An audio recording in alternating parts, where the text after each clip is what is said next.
Hello there and welcome. I'm Bob Proctor. You've probably seen me in The Secret. Well, we're going to expand on the message from The Secret. We're going to go beyond that.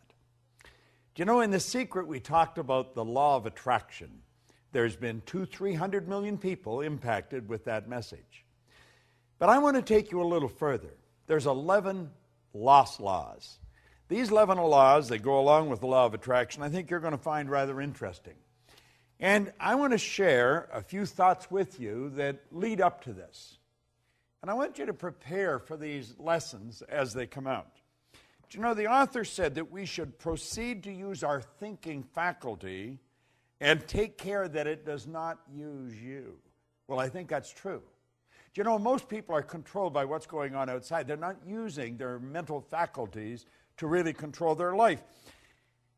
The author says, master your mind and guide it intelligently. Well, you know, if you look at the results of most people, that's not happening. People are not mastering their mind. They're not using it. They're not controlling their own life. As you get involved in these laws, each one of them brings a specific message. And as you bring your mind in harmony with these laws, your whole life is going to change. Let me continue here. He said, learn to think as you ought to think. Give your mental life to the matters that are absolutely essential to your welfare. Have you ever wondered why 1% of our population earns 96% of all the money that's being earned? Do you know, things are so totally out of balance that when you hear those statistics for the first time, you think they can't possibly be true, but they are. And you know, Huxley was right. He said there's only one corner of the universe that we can change, and that's our own self. Now, this author said, the balance of all thought to themes of beauty, truth, and progress. In other words, live with the ideal, but do not neglect the practical. He said, aim to adjust the two, and strive to be on the outside of what you idealize on the inside. Your thoughts make you. And your ideals, principles, or ruling desires will determine your destiny. Now, I have studied this material since 1961. October 1961 is when I really began to study this. So naturally, I've watched a lot of things change. I've watched things change in the world. I've watched the attitude of people shift. And it shifts primarily because we're starting to understand ourselves better. We have here, learn to use your powers unless you wish to be used by them. Make a daily effort to use the knowledge that you have gained. Try to improve upon all of your opinions. Endeavor to obtain a truer and a larger conception of each of your personal views. Now, I have found, as we start to understand this, and as we start to dig into these laws, that everything in our life starts to shift. Do you know what the laws are? Think about it for a moment. Did you really understand the law of attraction before you saw The Secret? Do you know, a lot of people saw The Secret and they thought that the law of attraction just came into being. That's like hearing about the law of gravity and think we just invented it yesterday. The law of attraction's always been here. It's based on another great law, the law of vibration. Well, you're going to find, as we get into these 7 laws, I'm going to give you a short overview on each one of them. And if you take the videos that you're going to get, and then take each one of them and watch one every day for a week. Now, it may take you a few weeks to go through this, but let's face it, you've gone all your life without understanding, and another few weeks dedicated to understanding it is going to make a huge difference. This is a phenomenal program that you're a part of. I am so pleased that I have the opportunity to dig into these laws in some depth and share them with you. You know, the author points out that man's problems are mental in nature. They have no existence outside of themselves. And it has been discovered that nearly all will yield up their solutions when subjected to a broad and exact analysis. You can acquire the ability by studying the law of life. You know, I mentioned on The Secret where Dr. Werner von Braun said that the natural laws of this universe are so precise that we don't have any difficulty sending people to the moon, and we can time the landing with the precision of a fraction of a second. Now, isn't it strange that you would go all through life and never really understand these laws, and yet these laws are impacting every aspect of your life, from your relationships to the health of your body, to your business, to your personal skills. Everything is based on law. When we violate the law, we lose. When we live in harmony with the law, we start to win. Now, he said you can acquire the ability by studying the law of life and the modes of expression. Then, by constant effort, use your thinking faculty in constructive ways as you work with these laws. Now, have a good and sound reason for all the views you hold. Isn't that an interesting concept? Think of that for a moment. You'll hear people say, well, I believe that. In fact, you hear yourself saying it. Why do you believe it? Have you ever really analyzed your own belief patterns? Why do you believe these things? As you try to find why you hold these views, many of your old-time views are going to fall to pieces. Form a clear and definite idea regarding your convictions as to why as you do, and to why as you think. You see, most people never really ask themselves, why do I believe that? Do you know almost all your beliefs you've inherited? Well, that's true. Dates way back into your genetic nature. From the moment of conception, your ancestors are built right into the genes. And we've got a lot of ideas locked up in our mind that violate the laws of this universe, and that's what's causing our problem. See, it's no accident that a very small select group of people live really meaningful lives, and so many others are struggling all the way through their life. Well, you're going to find, as you get involved in this program, and I would encourage you to really take this serious. This is serious work. It's helped me earn millions of dollars, build a company that operates all over the world, make really meaningful friends on every continent. If it's done that for me, what can it do for you? Now, keep in mind, when I started to study this, I only had about 2 months high school. I had no business experience, and my whole life changed like that. There's so much good stuff here. This author says clear and exact thinking is a very great necessity. It is, in fact, a sure means to advancement on the mental as well as the spiritual plane. Now, I'm going to leave you with something here that I think is very important. A line of distinction, however, should be drawn between mere surface thought, that is, ordinary, trivial, and commonplace thinking, and real thought, which is associated with the understanding of these laws, with the understanding of truth. The latter is deep thinking, which arouses dormant powers, quickens the perception, and leads to the enlargement of life on all planes. You see, most people's thinking takes them to last night's ball game, maybe the weather, or who won the election. What we're talking about is deep, penetrating thought. Really dig into our mind. Let's figure out how we can take quantum leaps, just jumps ahead, rather than small, incremental changes. Let's find out how we can turn our annual income to a monthly income like that, because you can do it. If I do it, you can do it. And I'm going to show you how I did it. And I'm going to take you into each one of the other 11 laws. And I will, in fact, elaborate on the law of attraction, because when you really understand that law, everything in your life is going to start to shift. See, the truth, the real basic truth, is everything that comes into our life, we've attracted. We're literally magnetized to it. Do you know that your brain is an electronic switching station? It controls the vibratory rate of this massive energy that we call our body. I'm not my body, I'm not my brain, you're not your body, you're not your brain, but you do have a brain. We have a marvelous mind, and we can control the vibration we're in, and when we do, we start to control what comes into our life. You're going to love these laws, and you're going to want to share them, and you should share them. Givers gain. I want you to get them. I want you to study them. Get involved in this program, and then set aside a time to really study it. Don't treat this as just any recorded program. This is very special. Since October 1961, I have been absolutely obsessed with studying one subject. Why you do what you do, and why you don't do many of the things you want to do. I want you to think of what you really want to do. What do you want to do with the rest of your life? Do you know, if you go to my website, I tell you on there, if you tell me what you want, I can show you how to get it. And I can. But you've got to decide what you want.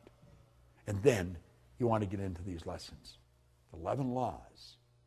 It's phenomenal. And the 12th, I'm going to elaborate on it for you. Make sure you get involved. Set aside the time, and you're going to love it.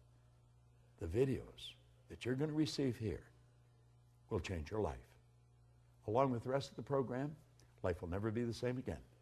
This is Bob Proctor, and thank you. And I look forward to meeting you in a seminar sometime in the very near future.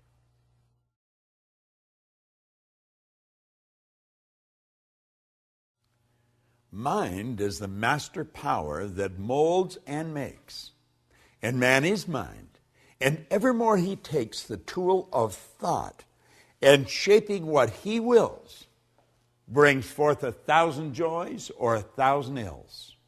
We think in secret and it comes to pass. Our environment is but our looking glass. Do you know James Allen wrote those words a little over 100 years ago? I began to study them close to 50 years ago.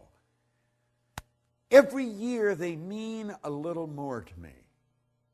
I want to talk to you here about the law of thinking. Thinking is a powerful force.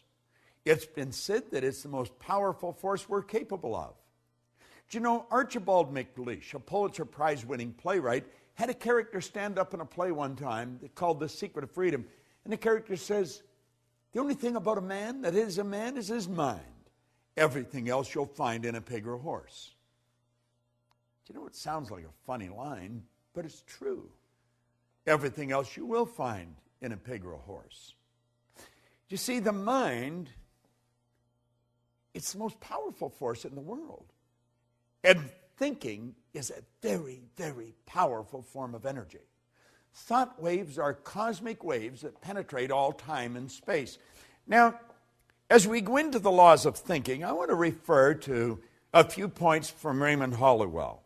He said, to the average person, life is an enigma, a deep mystery, a complex, an incomprehensible problem, or appears so. But it's very simple if one holds the key. You see, mystery is just another name for ignorance. All things are mysterious when they're not understood. But when we understand life, it no longer appears mysterious. Do you know, until I was 26, life was a real mystery to me. It was an incomprehensible problem. And of course, I had many problems. But then I began to study, and I began to study this information. And you know, it took me a while, but as I started to adopt the concepts and adapt my mind to them, my life started to change. My problems started to sort of disappear. I started to earn a lot more money. I was living in a healthy body, very rarely ever being ill. I noticed that I started to attract different people into my life, more interesting people. You see, the truth was, I was just becoming a more interesting person. A person's interesting because they're interested. And you see, as we start thinking powerful thoughts, everything starts to happen. Now let me share something that Raymond Halliwell said. He said, we're progressive beings, you and I, a creature of constant growth, before whom lies an illimitable ocean of progress to be navigated and conquered only by development and culture of our inherent powers. The progress of the individual is largely determined by what? What do you think it is? Now, let me share that again. The progress of the individual is largely determined by, it's a good question, isn't it? It's by his ruling mental state. Because the mind is the basic factor in governing power in the entire life. My life and your life, you see. Attention should be given to the predominant mental state, for it will regulate the action and direction of all one's forces, faculties, and powers, the sum total of which will inevitably determine many particular experiences and the personal fate. You see, the ruling state is like the CPU. You're familiar with your computer. Well, that's what the ruling state of the computer is. You see? The ruling state of mind is made up of various mental attitudes, which the individual adopts towards things, events, and life in general. If the attitudes are broad in mind, optimistic in tone, and true of life, his predominant mental state will correspond and exhibit a highly constructive and progressive tendency. Because almost all the forces of the personality function through the conscious mind in one way or another, and as the daily mental and physical acts are largely controlled by the conscious mind, it's obvious that the leading mental state must determine the direction which the powers of the individual must proceed. You see, the ruling mental state is everything. I know that you and I have been trained to believe that we've got to change what's going on out there. You know, we've got to fix this and fix that. And we have literally been programmed to live through our senses, to go by what we hear, see, smell, taste, or touch. But you know, there's been little thought given to our higher faculties: perception, the will, intuition, memory, reason, imagination. And see, they're all our inner faculties, and that's where it really happens. This is where it all begins, inside. You don't have to worry about changing what's going on out there. I don't care if it's your bank account or the health of your body. You're going to find the x-rays will show a different you. The bank account will show a different balance. And everything in life will begin to change as you take over the power of thought. Thought is a very, very powerful force. Let me share something that Raymond Hollywell says on thought. He says thought is a subtle element. Although it is invisible to the physical sight, it is an actual force of substance, as real as electricity, light, heat, water, or even stone. We are surrounded by a vast ocean of thought through which our thoughts pass like currents of electricity, or tiny streaks of light, or musical waves. You can flash your thoughts from pole to pole, completely around the world, many times in less than a single second. Now think of what he's saying. You can flash your thoughts right around the globe several times in less than a single second.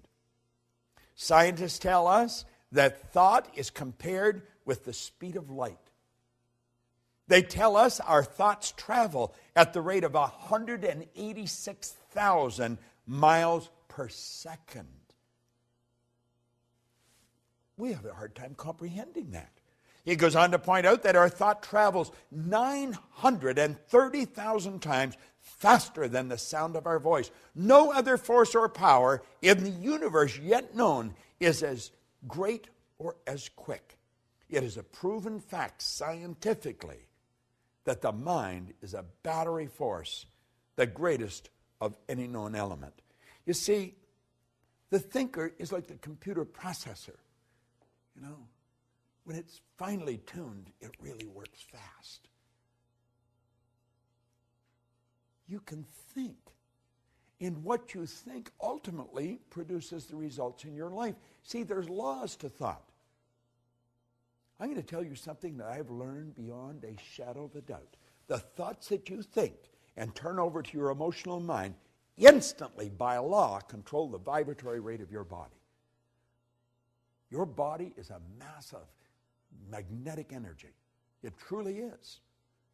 You know, if you put your body in front of an infrared television camera in a completely dark room, you just see it as a glistening, radiating, gleaming form. As a matter of fact, if you could hear it, it would be like a symphonic concert being played. Oh, I know, to the eye it just looks like a thing, you know. But it's not a thing. The body itself is one of the most magnificent instruments on the planet, and you live in one. And it's how you think that is going to dictate what this body is going to do. We know that our actions produce our results.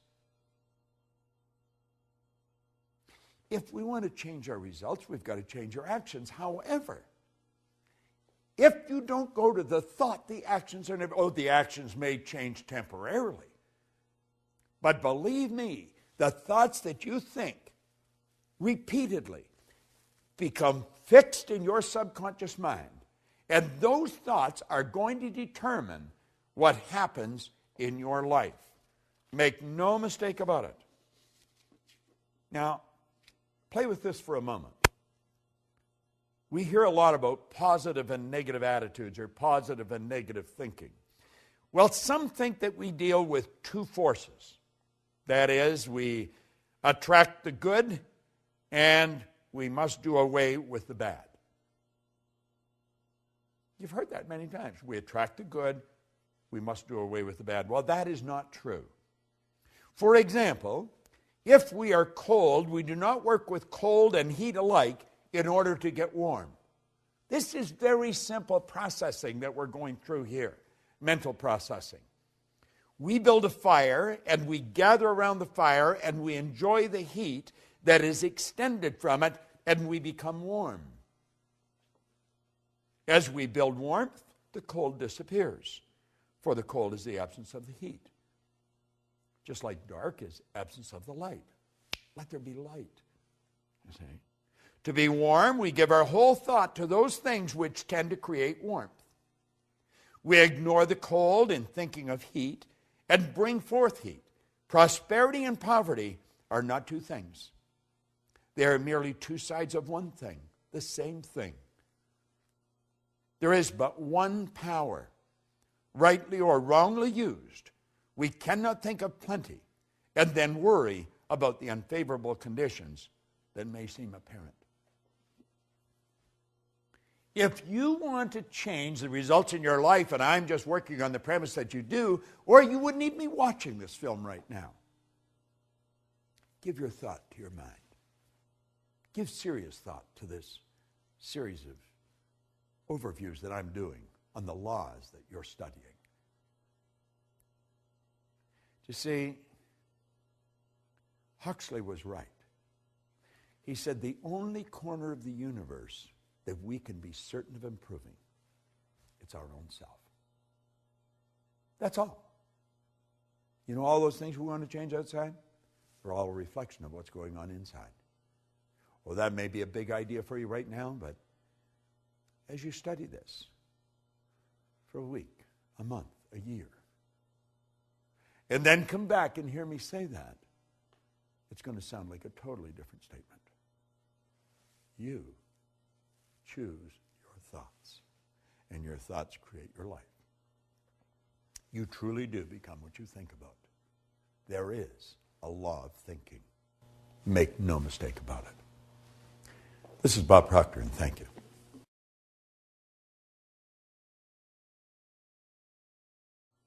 Hello there. How would your life change if you woke up this morning and find that someone had deposited $9 million in your bank account? How would that affect you? How would your mind shift if next week, just like that, you attracted 1,000 new clients into your business? 1,000. What would your life be like if, bang, just like that, you realized you had the energy of a 20-year-old? How would your mind shift if Mensa recognized you as the smartest person on the planet? They're good questions, aren't they? Well, let me tell you something. There's a lot more than 9 million just waiting there to come into your life. There's an infinite supply. And the 1,000 clients, there's tens of thousands of people out there just waiting for someone to come and serve them. And the 20-year-old energy, do you know all the energy there ever was or ever will be is 100% evenly present in all places at the same time. No one gets energy. Everyone releases energy. And desire is the triggering mechanism that releases energy. And as far as being the smartest, hey, listen, the smartest sometimes are not the most effective. Being smart isn't the answer. Being effective is the answer. Did you know that all the knowledge there ever was or ever will be is 100% evenly present in all places at the same time? I'm Bob Proctor, and I want to talk to you about the law of supply as we're going through and giving you an overview in this video series of the laws, those 11 lost laws. Supply is one of them. Do you know, Halliwell said that man's never satisfied, never satisfied. The fact is deplored by many, but God did not intend man to be forever satisfied. You see, dissatisfaction is actually a creative state. That's right. There's a lot of people that mix up satisfaction and happiness. You can be very happy and very dissatisfied. I am never satisfied with the results that we get in our company, any of the companies that we have. I'm happy with them, but never satisfied. See, dissatisfaction is a creative state. Yeah, it was dissatisfaction that led to the incandescent light. Edison just got sick and tired of dealing with a wax candle or a kerosene lamp. You see? Yeah, it was dissatisfaction that led the Wright brothers to introduce us to a brand new kingdom. Yeah, it was dissatisfaction that took Edwy Hillary right to the top of the world. It was dissatisfaction that caused John Kennedy to make a statement that we would be on the moon in this decade. He said that way back in the 60s. Now, I hope you are dissatisfied. And if you're not, well, I'm going to say a quiet prayer for you. See, we believe, therefore, that it is right and good for people to seek to gratify all pure desires and ambitions. Now, I know there's a lot of people that don't agree with that, but they don't agree with a lot of things. But you're going to find out the small select group of people that really understand these laws, understand there is an infinite source of supply. Everything comes from one infinite source. Everything's made from the same.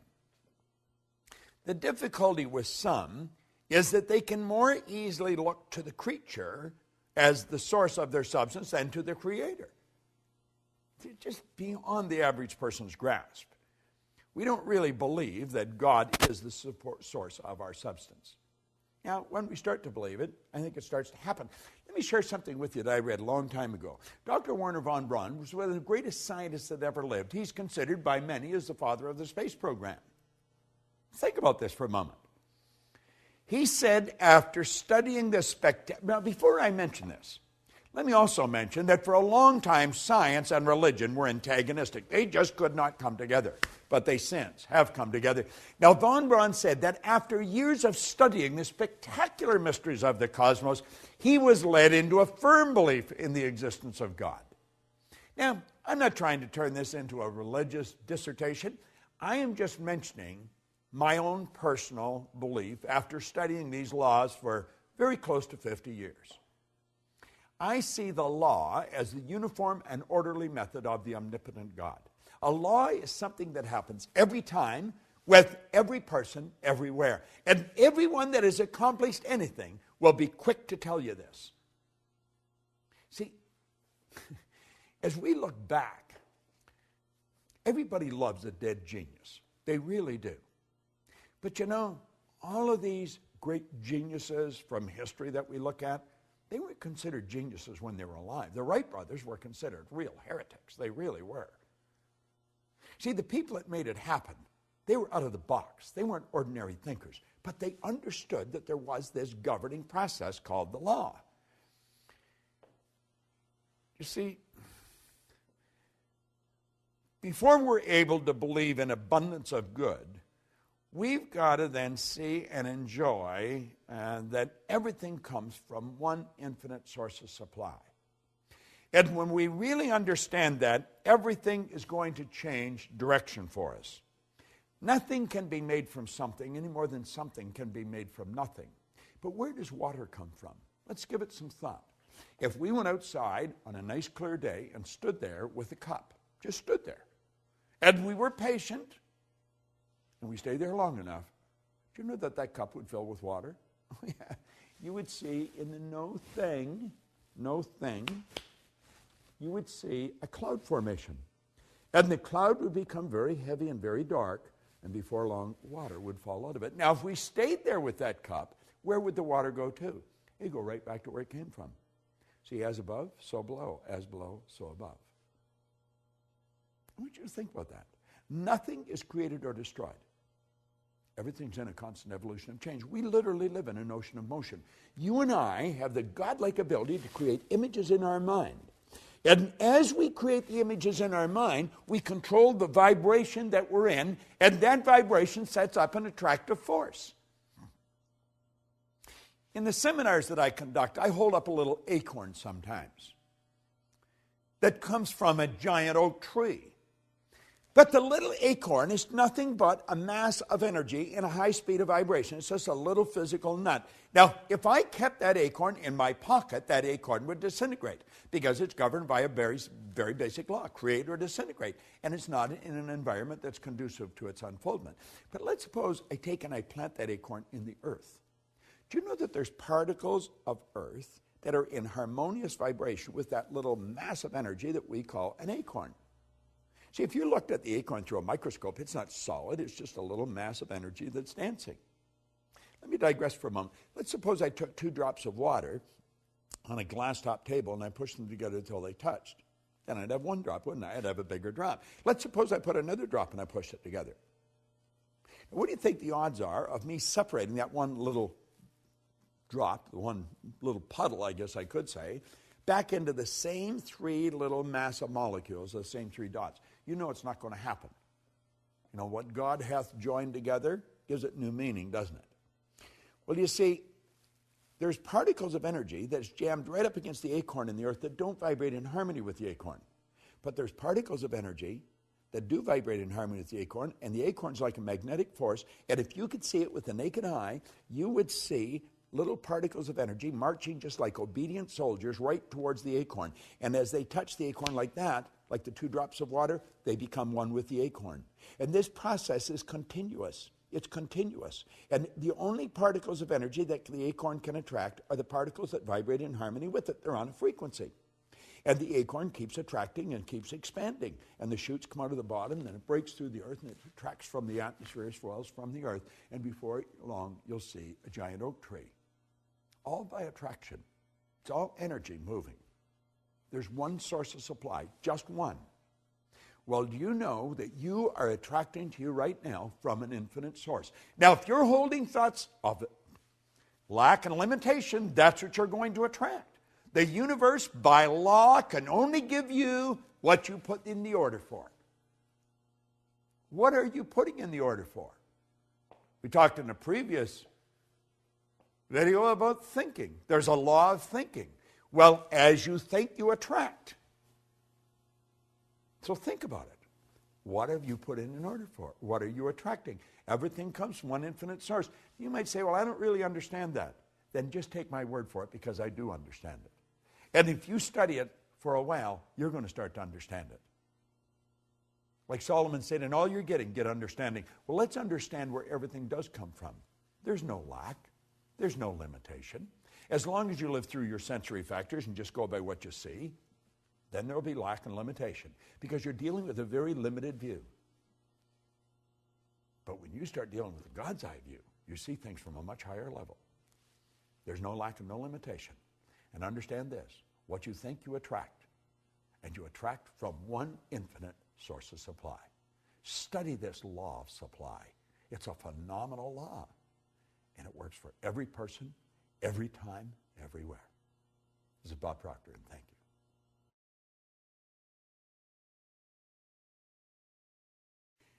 Hello there and welcome. I'm Bob Proctor, and I am attracting good, great, and wonderful things into my life.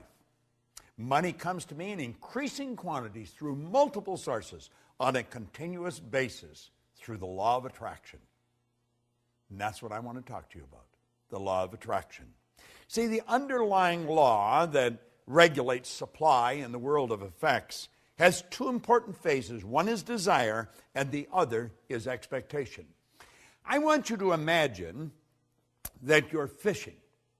Now, you may have never gone fishing. You've certainly seen people that have gone fishing.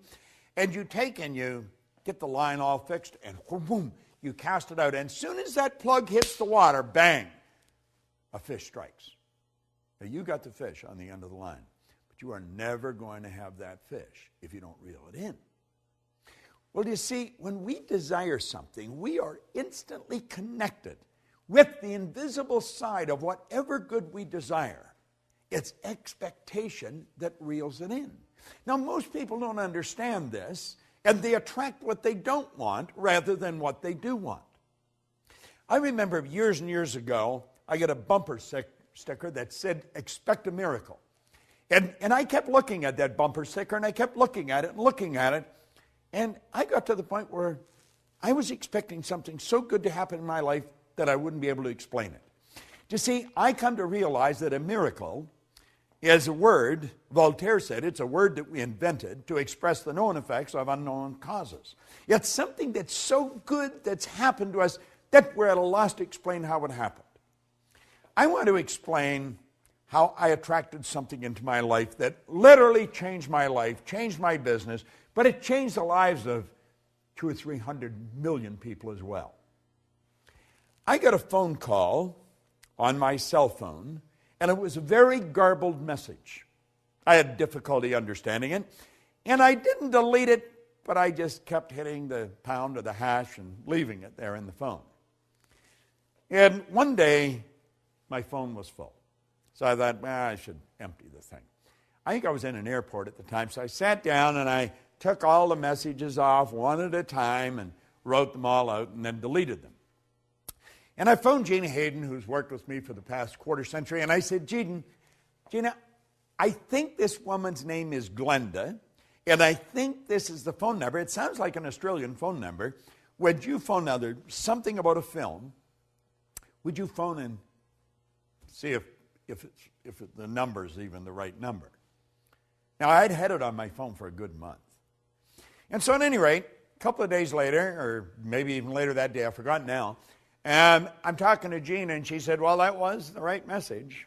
Her name was Glenda, and you had the right phone number, and there's a film crew in from Australia, and they're shooting this film, and they really wanted you in it.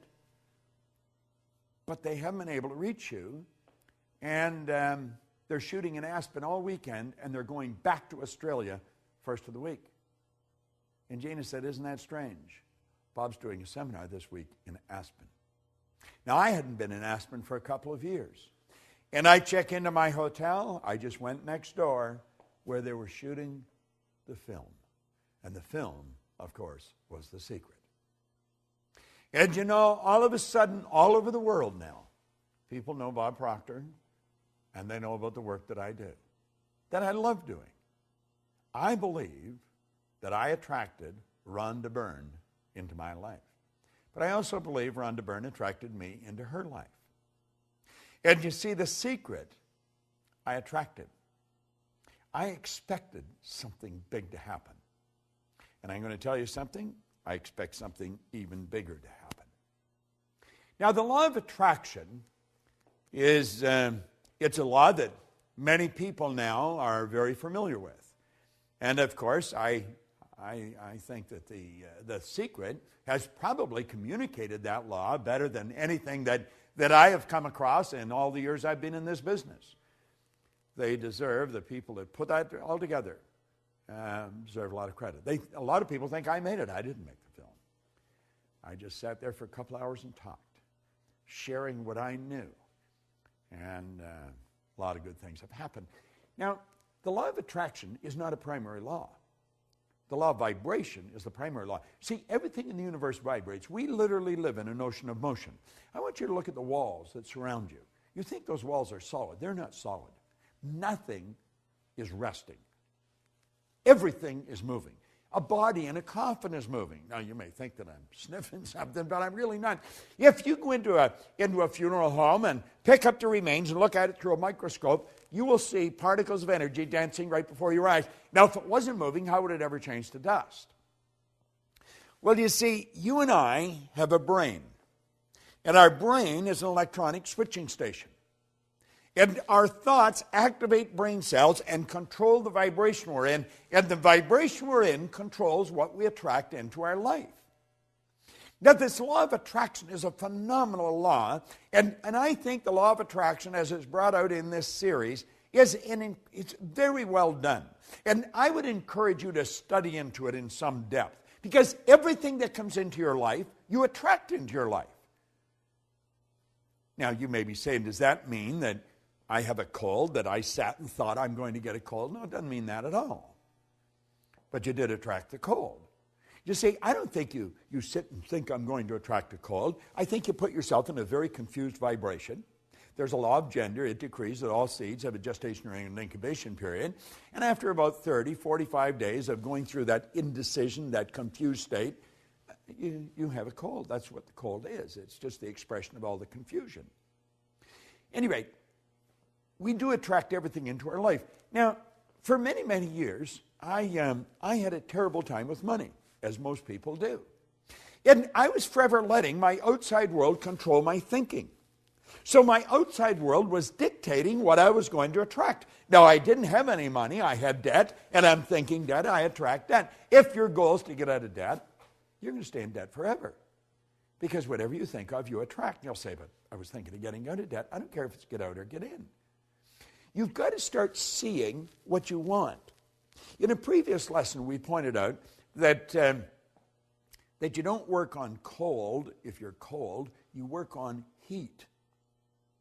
See, cold is the absence of heat. So you work at creating heat. Well, if you want good in your life, quit trying to change the bad. Quit trying to get rid of the bad. Let it go. Let the dead bury the dead. Let it be part of the past. Start to see the good that you desire. Visualize it. See it as present in your mind. The second you've got the idea in your mind, you've got it intellectually. The second you internalize it, you've got it emotionally. And then it's only a period of time until you attract it physically. Attraction's a very powerful process. We are all magnetic creatures. We're all a mass of energy. Everything in this universe works on the law of attraction. You go into some restaurants, and they're always busy. The energy is good in those restaurants. You go into others, there's hardly anybody there. Isn't that strange? You go into a clothes store, and you may be the only person there outside of the person that's running it.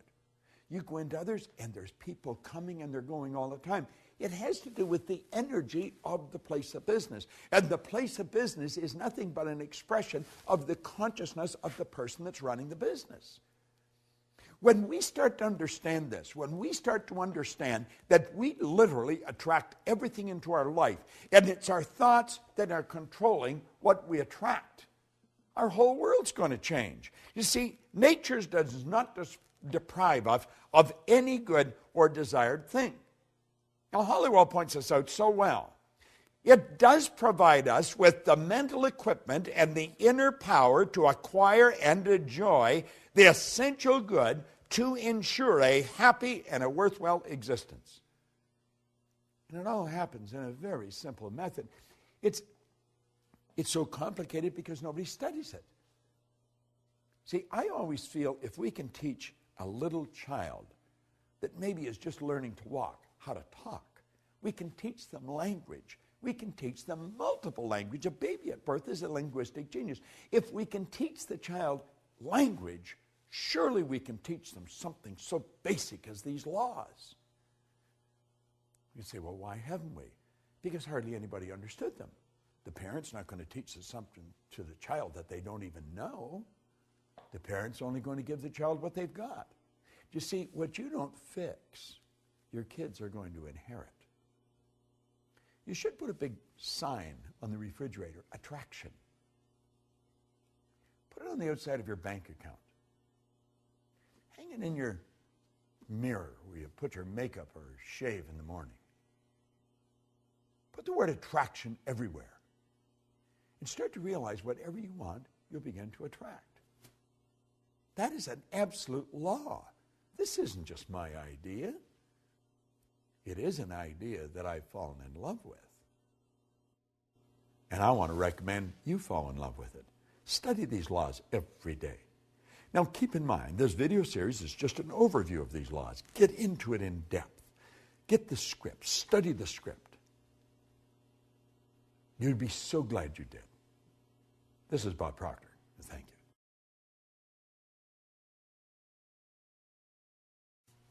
For many years now, in seminars that I've been conducting or conferences where I'm speaking, I mentioned to the audience a personal growth program might be, if it does not have a spiritual foundation, in my opinion, it's incomplete. This program definitely has a spiritual foundation. I'm Bob Proctor, and I want to talk to you on the law of receiving. Here's a line from it. He who seeks a greater life with getting as his objective does not seek life in trueness of spirit. In other words, they're going to have a problem. They are definitely going to have a problem. Now let me read another highlight from this program, and that's exactly what this video series is. It's a series of highlights that I've gleaned from this over many years of studying it. In a state of limited understanding, we reason that we must get before we can give. And then we turn and walk in the same mental rut as before by reasoning that we must give before we can get. But in our lack of understanding, we continue to leave the getting idea foremost in our thought, and we shut out the spirit of giving. Now, giving, which is the first fundamental law of life, is the first law of all creation. The attitude of getting is the law of life in a congested state. Now, I'm going to repeat that. The attitude of giving is the law of life in a congested state or a repressed action. As long as getting dominates a mind, that mind is in a paralyzed condition, being limited in its action in accordance with the fundamental law of creation. Many years ago, I had a wonderful mentor who's gone now, and I really miss him. Leland Valvandewaal. He was a big man in stature, but in understanding. And he taught me something very valuable very early in my career in this business. He said, Bob, you must willingly give and graciously receive. He said, you have to understand that this entire universe is based on a law of circulation. You've got to keep the energy circulating. You're merely a terminal through which it flows. You see, I have since come to the understanding that you and I are here to do God's work. Now, God being the creator, work is creation. God's work is creation. And so you and I are given creative faculties. And through the proper use of these creative faculties, everything starts to happen in a very good way for us. We have to understand the laws. Well, we have to understand that receiving is a law. Now, before you can receive, you have to create a space for it. In the last chapter in the Born Rich book, or the program that I did a number of years ago, I talked about the vacuum law of prosperity. You must create a space for the good that you desire. Now, to create a space for the good that you desire, you must give something. You have to let go of something before you can receive something. As you activate ideas in your mind and send off a charge of energy, your brain will take on an equal amount of energy of a like nature. If you send out a negative thought, your brain is going to take on an equal amount of negative energy. However, if you send out a positive energy, your brain is going to take on an equal amount of positive energy. This is so basic, and yet it's so misunderstood. You see, we've got to be relaxed if we're going to have this happen. You've got to put yourself in a totally relaxed state.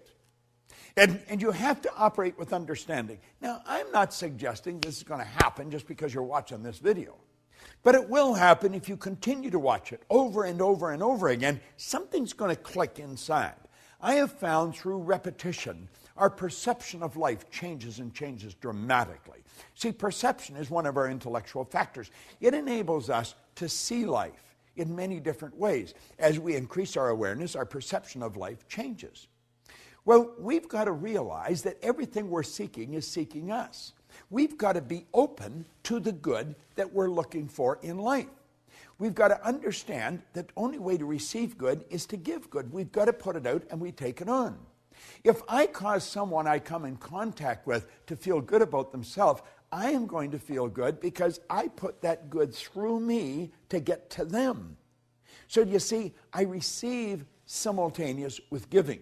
They're all hooked together. You can't separate them. It's the flip side of the coin. But before we can receive, we've got to give.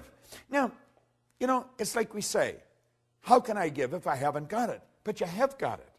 You have got it. You give what you have got. You see, I think you should give your time, your energy, your loyalty, your knowledge, your money.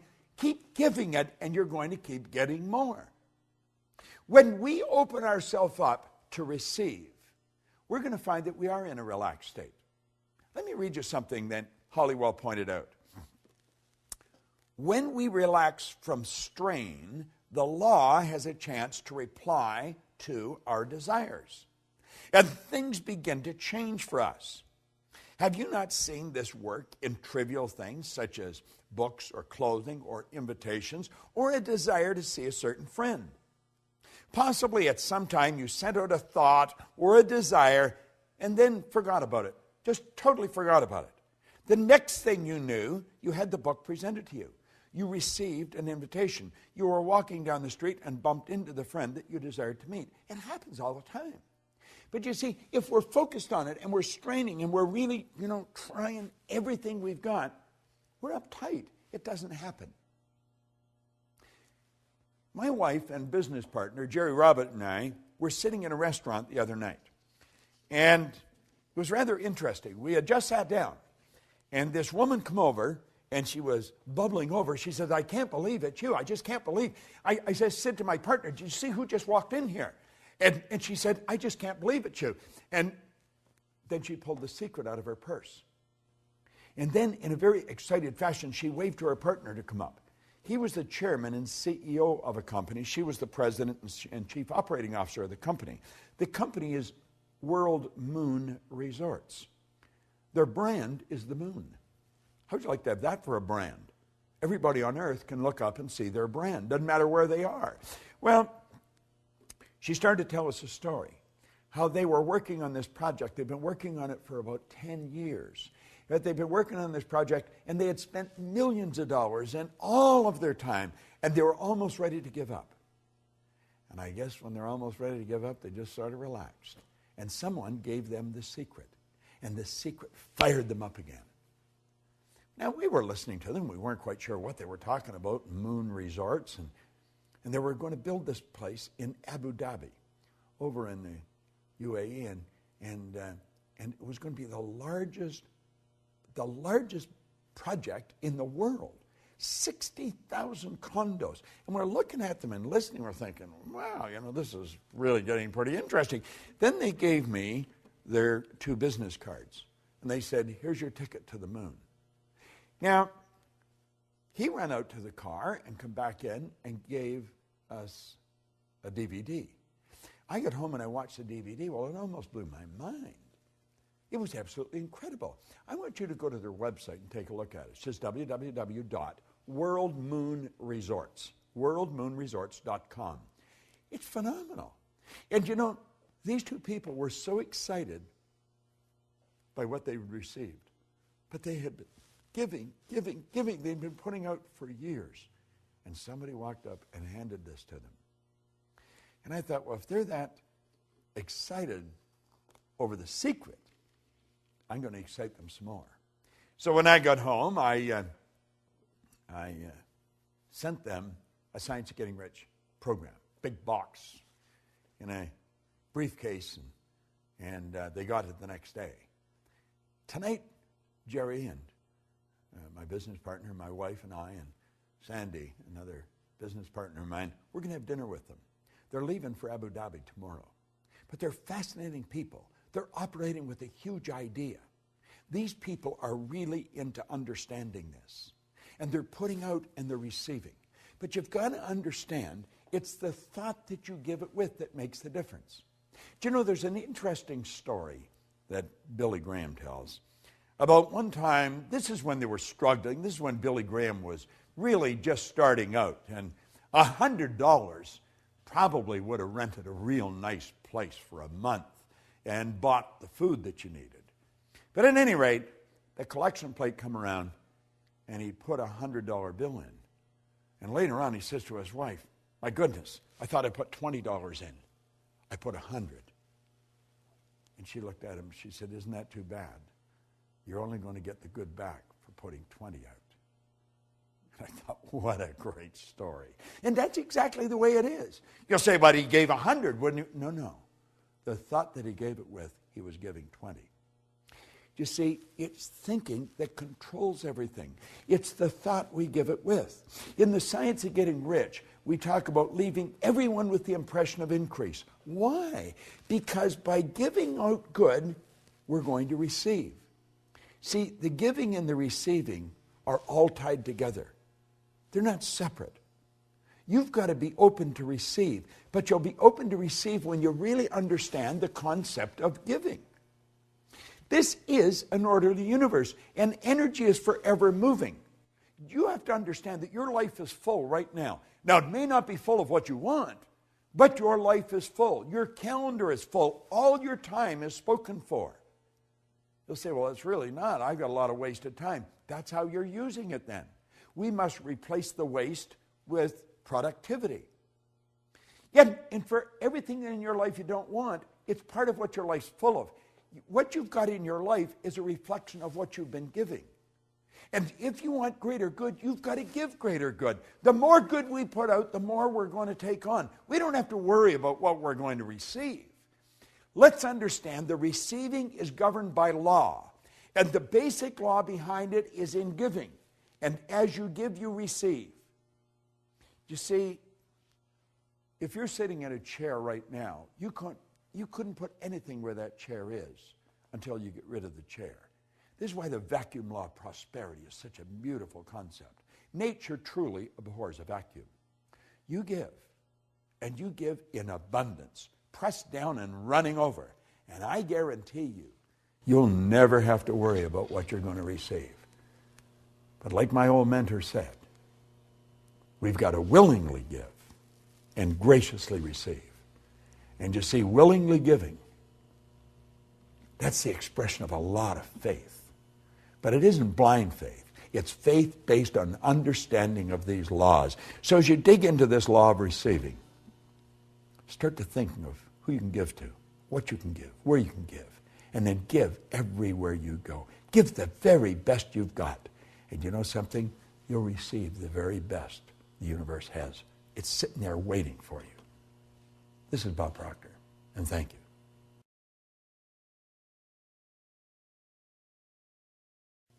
Hello there and welcome. I'm Bob Proctor, and I want to talk to you about the law of increase.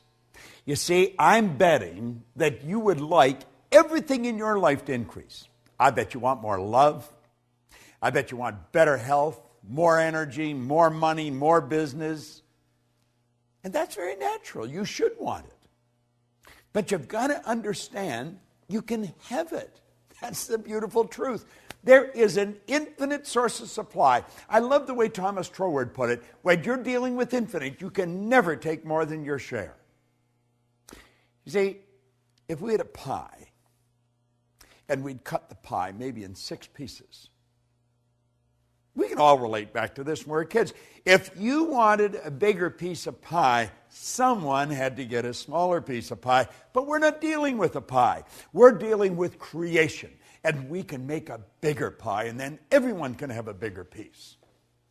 Increase in life is based upon laws.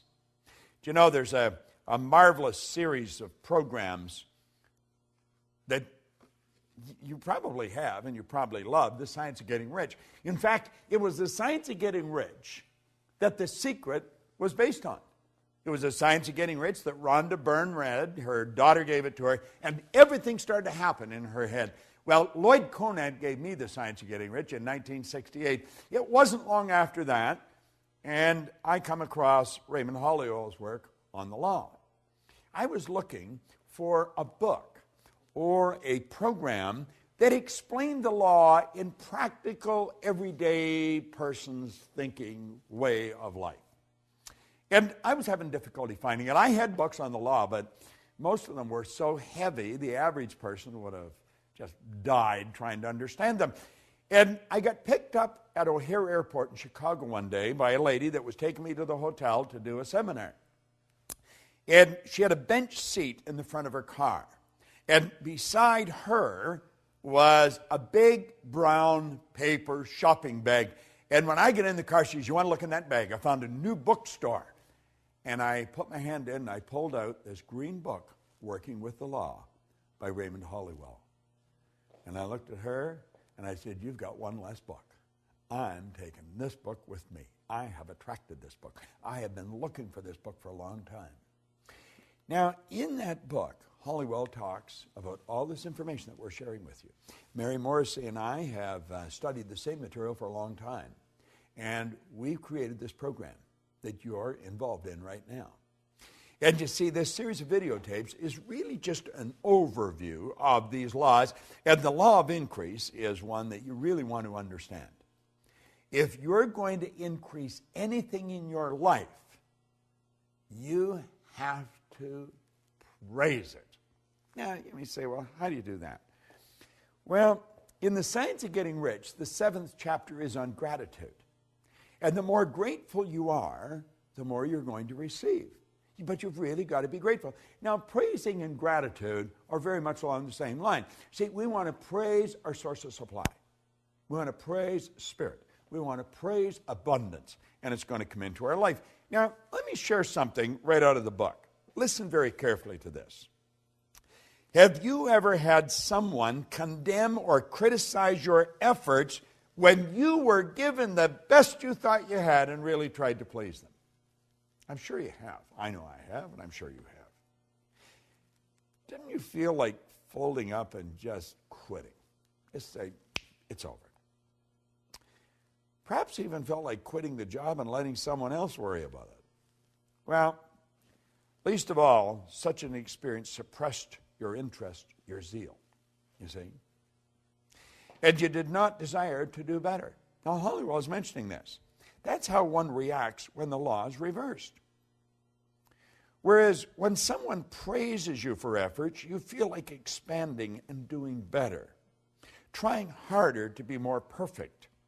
Your interest becomes greater because of that pleasure. And within your happiness, you bring happiness into your work and all around you. It is a well-known fact that every plant is responsive to praise, for I have even seen flowers praised to longer life and beauty. We say a person that praises the plants has a green thumb. You'll say that person just has a green thumb. They've got such beautiful gardens, but they love their gardens. They love them. They send nothing but loving energy to the plants. Well, when you send loving energy to your source of supply, you're going to find that increase is just automatically going to happen. You're just going to get more.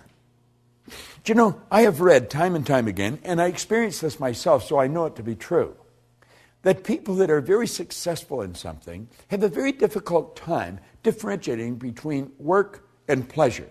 And that is because they love what they're doing. They're forever grateful for being able to do what they're doing. They do praise it. And the more you praise what you're doing, or the people that's working with you, the more you're going to win. It's been proven that a failing business can be praised into success. Suppose lost friends have returned their affections when the law of praise was used. Think about this. When you put good into anything, good's going to come back. We started this whole series out with thinking. We pointed out that every great leader that has ever lived has been in complete unanimous agreement that we become what we think about. Well, if you think bad thoughts, and if you're looking at things and you're looking at the downside and you're condemning and criticizing everyone, what kind of a vibration are you in? But if you're looking at what they do good, you're looking for the good in everything, and you're praising them, what happens? Do you know that a child that is raised with criticism grows up very insecure human being? It's true. This is a known fact. The child that's raised with praise grows up very confident. The child that's raised with criticism usually struggles throughout their life. The child that's raised with praise goes on to become a great leader and very confident. This is so obvious. It's true in plant life. It's true with money. It's true with your friends. Praise your friends. Praise what they're doing. I guarantee you they're going to think better thoughts of you. They're going to be looking for what they can do for you. Now, you don't have to be a rocket scientist to figure this out. Praise changes our observation, our whole outlook of life. In the past, we were in the habit of seeking our weaknesses and failings, as well as the shortcomings of others. But now we see differently. You see, praise changes your perception. Now think of this for a moment. If you're going to praise people for what they're doing, you're first going to have to look for something they're doing good. And if you're looking for something they're doing good, what you're doing is you're using one of your higher faculties, one of your creative faculties called perception. You're looking for it. You're seeing the good in it. And then when you see it, you want to make them aware that you see it. Well, this doesn't just work with people. This works with plants. It works with animals. It works with all of life. Because we've got to realize that intelligence is omnipresent. There's intelligence in a garden rock. There's just no conscious awareness of the intelligence. See, intelligence is omnipresent. We're talking about a power that's 100% evenly present in all places at the same time. Yet this power operates in a very exact way. It's by law. So it only makes sense that if praise works with people, it works with plants, works with animals, it works with all of life. And if we're going to praise anything, we're going to have to see the good in it. We want to look for the good, and then we want to praise it. Now, if I were looking for the bad, you're not going to praise bad. You're going to criticize it. You're going to condemn it. You're going to feel bad. You're going to feel sorry for yourself. But if you're using your perception to find the good in life, then it's going to become easy to praise it. Be grateful for it. See, praise is it's a great concept. And you want to know something? It is the basic foundation governing the law of increase. If you want to increase anything in your life, begin to praise it. Be grateful for whatever you've got and see greater good coming. Now remember, we talked about receiving. You've got to be open for it. You've got to be relaxed. Well, if you want to receive increase, you got to be open, you got to be relaxed, and you got to praise what you've got. I know that you're enjoying this series. I know you are, because I'm enjoying doing it. I'm enjoying sharing this. Now, if I'm enjoying sharing this with you, I know that you're enjoying receiving it. What I want to suggest is you do what I'm doing. It works. It's helped me earn millions of dollars. It's helped me build an enormous abundance of friends all over the world. It's helped me build a business right around the world. So I want you to do what I'm doing. I am enjoying sharing this. And I'm praising you for using it. You go and extend it. Let's keep this energy flowing.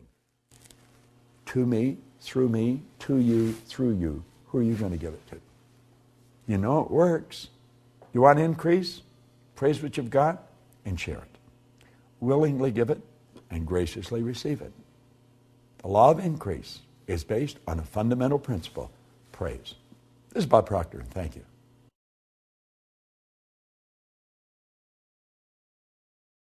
You know, it's written in the good book that whatsoever a man soweth, that shall he also reap. Well, you know, Emerson said that was the law of laws, and he said if that law didn't exist, we should invent it.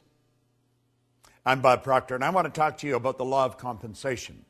I first learned the law of compensation from Earl Nightingale.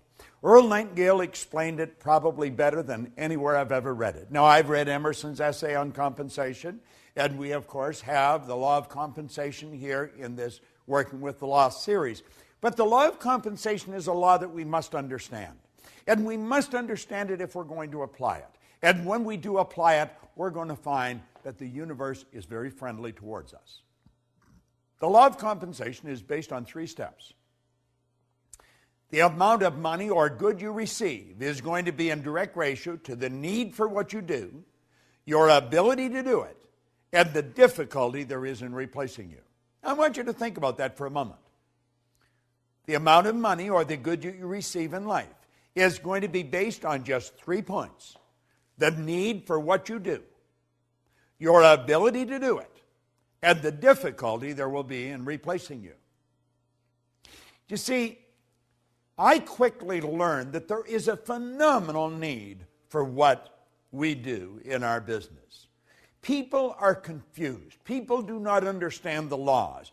People are watching to what's going on in the world. We're dealing in a very fast-changing world. The world's not getting bigger, the world's getting smaller. We're dealing in a world market today. You're only just a touch of a button away from anywhere in the world. We can look and watch what's going on the opposite side of the world on a television set that's strapped to our wrist the size of a watch. Hit a button today and we send a message to 1 million people all at once, and they get it wherever they are with email. Think of how the world has changed. It's changing so dramatically. And you know what it's looking for? It's looking for effective people. That's right. Everybody wants someone to serve them. Now think, is there a need for what you do? I would suggest there probably is. There's probably a great need for what you do. And you didn't even have to do anything to create that need. It's there. The second step is your ability to fill that need. How good are you at doing what you do? That's so important we understand that. Most people just do enough to get by. It's been often said that most people work just diligently enough so they don't get fired, and the company pays them just enough so they won't quit. It doesn't work. It doesn't work. It's in violation of the law of compensation. See, the second step, your ability to do it, is going to take care of the third step if you do the second step right. The difficulty there is in replacing you. When you become so effective at what you do, you're very difficult to replace. That's when your stock goes up. You will find that there will be people waiting in the wings to hire you, to pay you to go and work for them. When you perform your task to the very best of your ability, or when you are through your work and you do it well, you infallibly bring out the best there is in you. Now, you see, I learned a long time ago that if I make up my mind, I'm going to learn how to communicate this more effectively all the time, then my income is going to keep going up. My customers are going to keep coming. Now, we have people come to us from all over the world. That is not an accident. That is by design, and it's by law. Now, you might ask where you live. I live in Toronto, in Canada. Now, my office is in Phoenix, but I have other offices around the world, and I work with people all over the world. But how did you and I come together? I'm going to suggest that you and I came together because I made a decision many years ago that I was never going to stop attempting to improve the service I render. And hopefully, I would attract people like you into my life because I was giving the very best I've got and always trying to do it better. See, every day I study. I study every day. Now, I've been doing this since 1961. Prior to 1961, I never studied. Never did anything. I just tried to get by. And of course, I didn't do very well. I was earning just a little bit of money, and I was in debt over my head, and I had a difficult time finding work. Today, I don't have a difficult time finding work. I have a difficult time hiding from it periodically, but we work all over the world. Why? Well, 3 steps, law of compensation. The need for what you do, your ability to do it, and the difficulty there is in replacing you. Now, if you make up your mind and understand that you have infinite potential, no one knows what you're capable of doing. The most erudite scientist alive will not even guess at what you're capable of doing. As far as energy is concerned, we've studied this many ways. You've got about 11 million kilowatt hours per pound potential energy locked up in the electrons in the atoms of your body. Your brain is an electronic switching station that boggles the mind of the wisest. Your central nervous system is the most phenomenal electrical system in the entire universe. It would make a supercomputer look like a toy. Do you know that the blood circulates through hundreds of miles of passageway every 33 seconds, just like that? It carries all the food in, all the garbage out in one sweeping change. Have you ever stopped and thought about the power that you represent? You've got all these mental faculties. You can tap into an infinite source of supply. Listen, When we talk about you, we're talking about something that is awesome. The highest form of creation on the planet. That's what you and I are. Now, are we using it? Well, for many years I didn't. My whole idea was just get by. But then I started to study this material, and it started to make sense. And I thought, I'm going to change. I'm going to change how I'm living. And I got into Earl Nightingale's material. Now, I got into Napoleon Hill first, then into Earl Nightingale's. And I began to study it. And I got into this law of compensation. Then I read Emerson's essay on compensation. Then I got into Raymond Hollywell's material on compensation. It's all telling us the same thing. It's up to you. It's up to you. The universe will give you whatever you ask for. But you ask in the form of providing service. You see, you get back exactly what you put out. You put a lot out, you get a lot back. We are raised with the misconception that you go to work to earn money. You don't go to work to earn money. Working is the very worst way to earn money. We have a company called the Chairman's Club. And the Chairman's Club is designed for one thing, to show people how to earn money. You just go to the Life Success or lschairmansclub.com, lifesucceschairmansclub.com, and look it up. That's the sole purpose of it. And in that club, we show people how to earn money, how to set up multiple sources of income. But the whole thing is based on providing service. You've got to provide service. See, the concept behind the club is that you can earn so much money when you're sleeping, you can do whatever you want when you're awake. Now, that sounds bizarre to most people, but most people don't understand the law of compensation. We're raised with the idea you go to work to earn money. You don't go to work to earn money. You go to work to gain satisfaction. You should spend your days doing what you absolutely love to do. But compensation, think about it. Our compensation comes to us by law. It's based on three factors: the need for what you do, your ability to do it, and the difficulty there can be in replacing it. Now, I know you may have doubts. You may think, well, if I do more, I'm not necessarily going to get more. Well, you may not get it from where you're working. It may not come from there. It may come from somewhere else. You say, but the company makes up their mind how much I'm going to earn. No, they don't. You don't get your pay from the company. You get your pay through the company. Your pay comes from an infinite source of supply. You see, we've got a lot of these ideas wrong. And look at, if you become bigger than your present position, by law, you must move ahead. That is an absolute law. That's the basic law of the universe. When something becomes bigger than the position that it's in, it moves on to the next space. And if your company is not going to give you more, there's going to be a dozen companies waiting in the wings for you to come along and help. The law of compensation is probably one of the most important laws. I would suggest that as you turn this set off and you stop watching this particular video, ask yourself, how good am I at what I'm doing? Could I get better at it? Could I get a lot better at it? How can I get better at it? Understand this. You've got the potential. You've got more power than you will ever hope to utilize. Are you applying it? Who does a better job at what you do than you do? Are you studying those people? Study their lives. Find out what they do. Do what they do. Read the books they read. The more you study this material, the better you're going to get at what you do.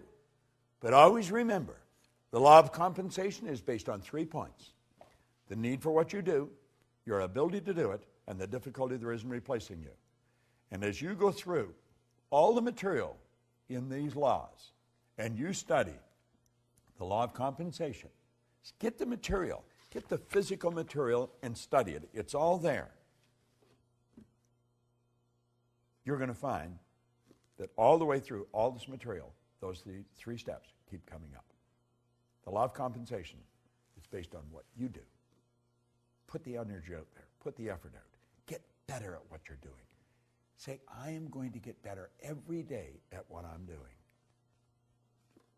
And your whole world will improve. This is Bob Proctor. Thank you.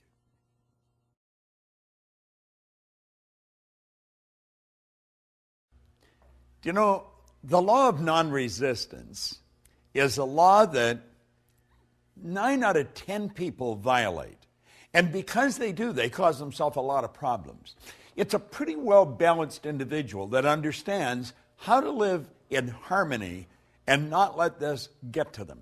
The law of non-resistance. Think of this for a moment. When you go to do anything that's out of the box, where you're really going where you've never been before, you're going to meet with resistance.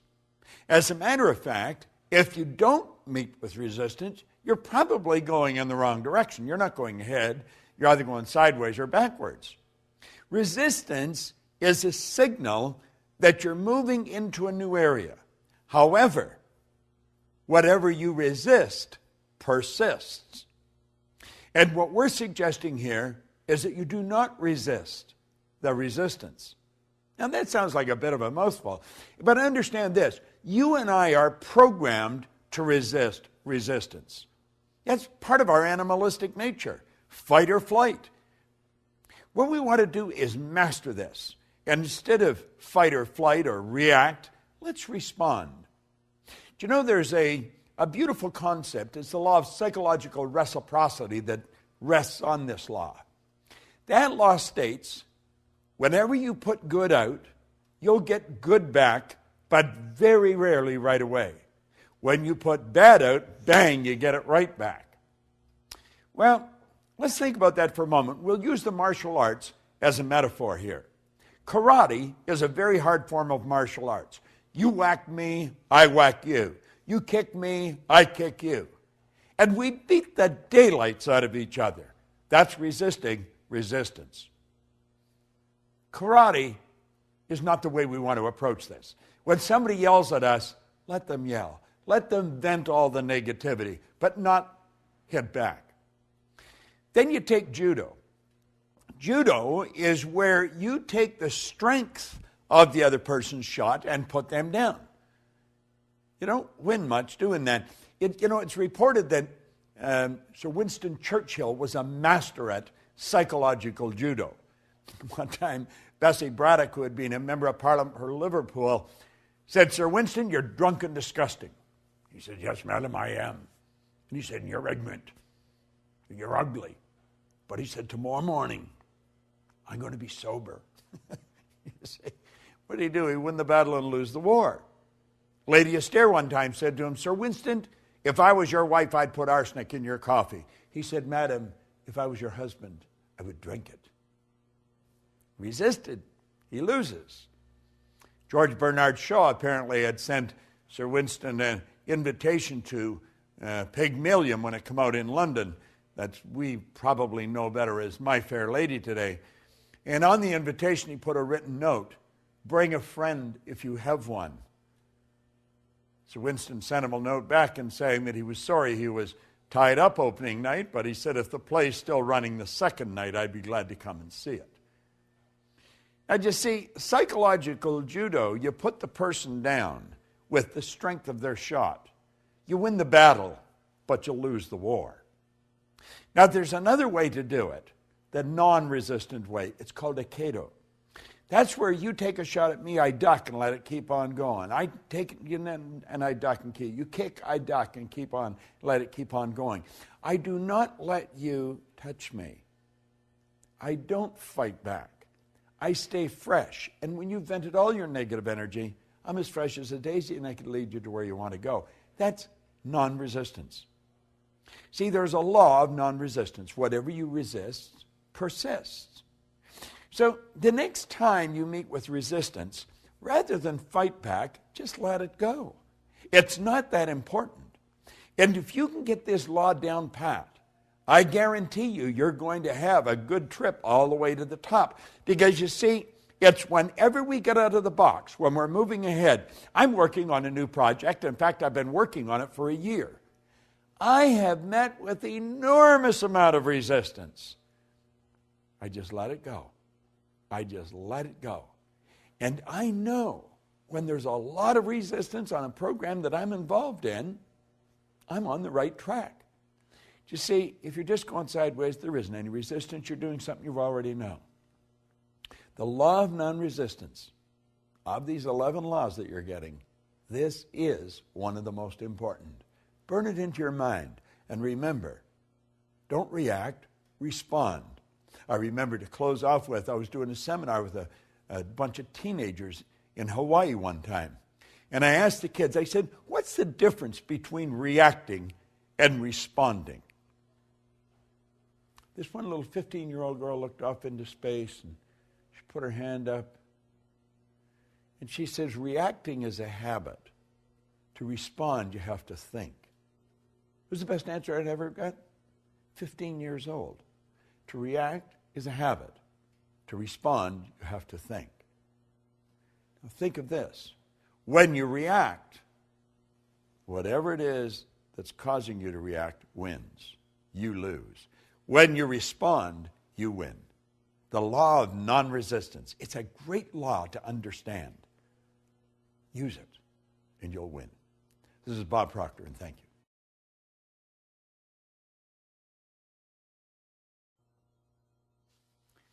This is one law that I have really learned to love. Now, I paid a big price before I learned it, but when I did learn it, my whole world changed. And you know, it wasn't until I had studied this material for some time that this law made sense. Let me read you something here that scientists have given to us. These are very bright people. You must understand that 90% of all the scientists that ever lived are alive today.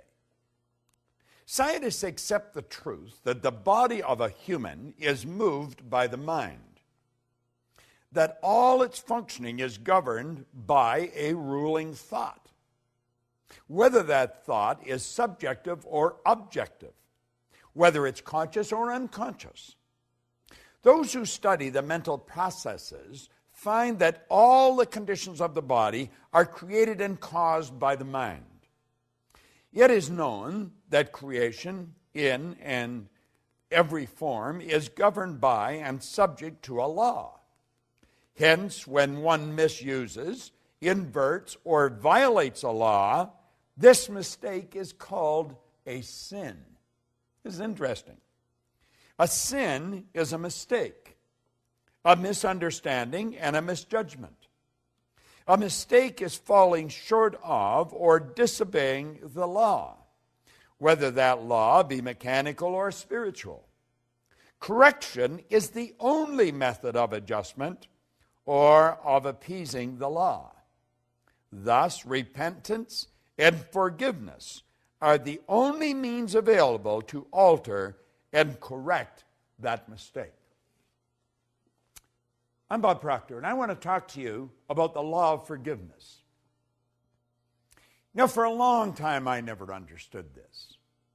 Sin is truly transgression of the law. Now, when I was a little boy, I was sent to Sunday school, like a lot of little boys that grew up in the part of the world where I grew up. And if I didn't go, my older sister would tell. And so I was punished when I didn't go. Now, I also learned that if I said this word or that word, it was a sin, and I was taught that the price of sin was death. Now, I thought that was rather severe, but that's what I grew up with. That was the idea that this little boy learned at a very early age. Now, I was a curious kid, and I was told if I said this or if I did that, it was a sin, and again, the price of sin was death. Well, I thought, I think I'm going to take a bite out of this apple. And I said it, and I didn't die. And I thought, aha, I think I'll try this. And I did it, and I didn't die. In fact, it was fun. So I thought, that mustn't be true. But you know, later on in life, as I started to learn the truth about how the universe operates, the laws, I found out it was true. It was my understanding or perception of what these people were telling me. And that was probably the problem. And it probably was even further than that. It's because of their intention of what they were saying, because I think I was getting what they were saying to me. Well, you see, there's a very basic law of life, and that law says create or disintegrate. We're going ahead or we're going back. Now, disintegrate doesn't mean that you're just going to disappear. You know, when we talk about live or die, that doesn't mean that our heart's going to stop and the blood stops flowing and we're either, incinerated or placed in the ground. That isn't what that means. It means that we're either going ahead or we're going backwards. That means things are getting better or they're getting worse. If we violate the law, the price of sin is death. Means things are going backwards. Things are not going to be as good as we want them to be. If we live in harmony with the law, we're going to go ahead. So do you see, sin is transgression of the law. Price of sin is you're going to go backwards. Live in harmony with the law, you're going to go ahead. Now, forgiveness is a phenomenal concept. I never used to think much of it. I thought, forgive, what's it mean? It means let go of completely, abandon. Forgive yourself. You can't change what you did. Do you know there's many people wander around with great feelings of guilt? Guilt is a guilt and resentment are two of the most destructive emotions that you'll ever come up with. I was raised with guilt. Now, I've been telling people for years, if it gets to a point where you can't handle a problem that you've got, you should go to a professional. Well, it's like the guy said, I like a chef that'll eat his own cooking. I was raised with guilt, and so I experienced a lot of guilt, and I was having difficulty getting rid of it. Any little thing I did that, that I just didn't think was right, I would have great guilt over it. So I went to a psychiatrist in Southern California, in Century City. And I only went to that psychiatrist 3 or 4 or 5 times, I guess. And I was on my way down the last time that I went, and I realized I didn't have to go anymore. And I phoned him, and I said that I wasn't coming. He said, well, come on down anyway, because I like what you're doing. I want to find out more about what you're doing. And he was able to help me get rid of the guilt.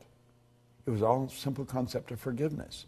Forgive means to let go of completely. Let it go.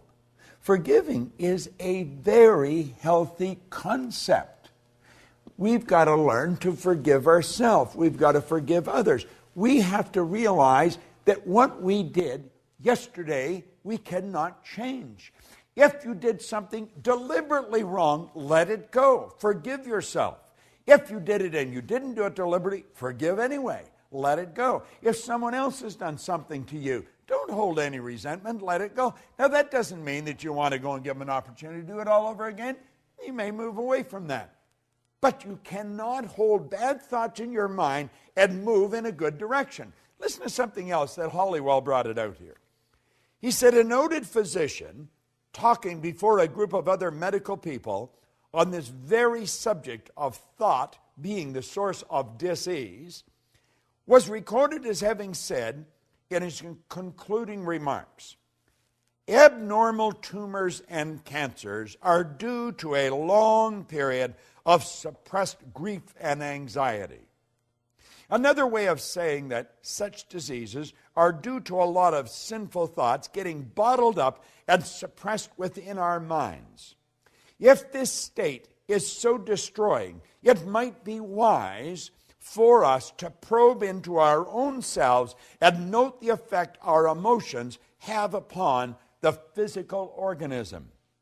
Then let us seek by every means at our command to overcome and abandon and forsake every emotional tug that has a debilitating and disturbing effect. Do you know, that's such excellent advice. Do you know, if you go way back, found out we're just absolutely ridiculous. A lot of bad blood comes from wrong thinking. Try and understand this. Everything works from a higher to a lower potential. When you're dealing with electricity, you must work from a higher to lower potential. We don't even know what electricity is, but we do know the laws by which it operates. If you want a greater flow of electricity, put in a bigger bulb, get a bigger transformer. The only limit placed on electricity is the limit that's placed on the form through which it's flowing. Well, it's exactly the same with us. We work from a higher to a lower potential. We go from the thought to the thing. Spirit always manifests through its polar opposite. You go from the non-physical to the physical. You and I have the ability to tap into a non-physical world, a world of thought. And we can choose our thoughts. We can choose any thoughts we want. Do you know, Viktor Frankl was a Viennese psychiatrist, spent the war years in a concentration camp. And he said it was while he was in the camp that he realized that regardless of the physical or intellectual abuse that he was subjected to, no one could cause him to think something he didn't want to think. Do you know that's where attitude begins? Attitude is the composite of our thoughts, which cause our feelings, which express in actions. See, our thoughts, feelings, and actions, when they're all in sync, that's an attitude. Well, we want to have the proper attitude, and we're going to live in a healthier body. We want to have the proper attitude, and we're going to enjoy the wealth that we look for.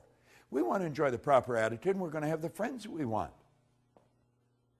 But one basic concept is that you have to forgive yourself, and you have to forgive others.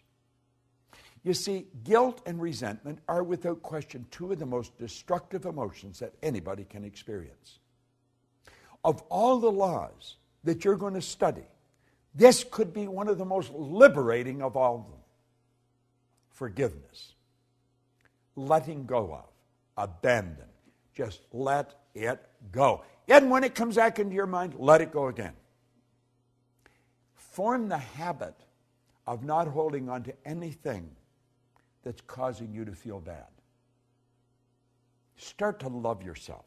Start to respect yourself. Have a healthy respect for what you're capable of doing. And understand this, carrying bad thoughts about anyone or anything is not doing anyone any good. It's sinful. It's destructive. And the price of sin is death. Now, that doesn't mean they're going to bury you. But it may be burying your company.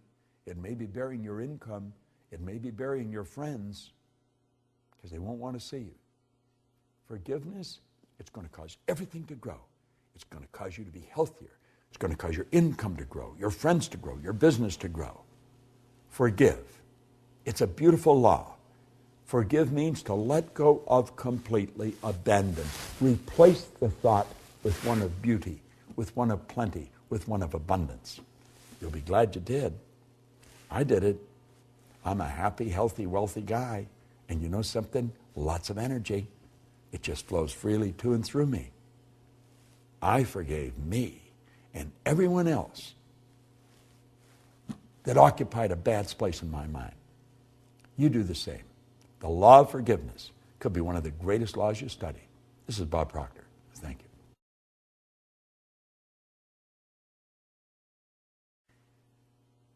Hello there, I'm Bob Proctor, and this could be one of the greatest misunderstood laws that there is. It's the law of sacrifice. Do you know, the way I was raised, and I would imagine probably the way you were raised, we were raised with the idea that sacrifice was letting go of something that we really valued.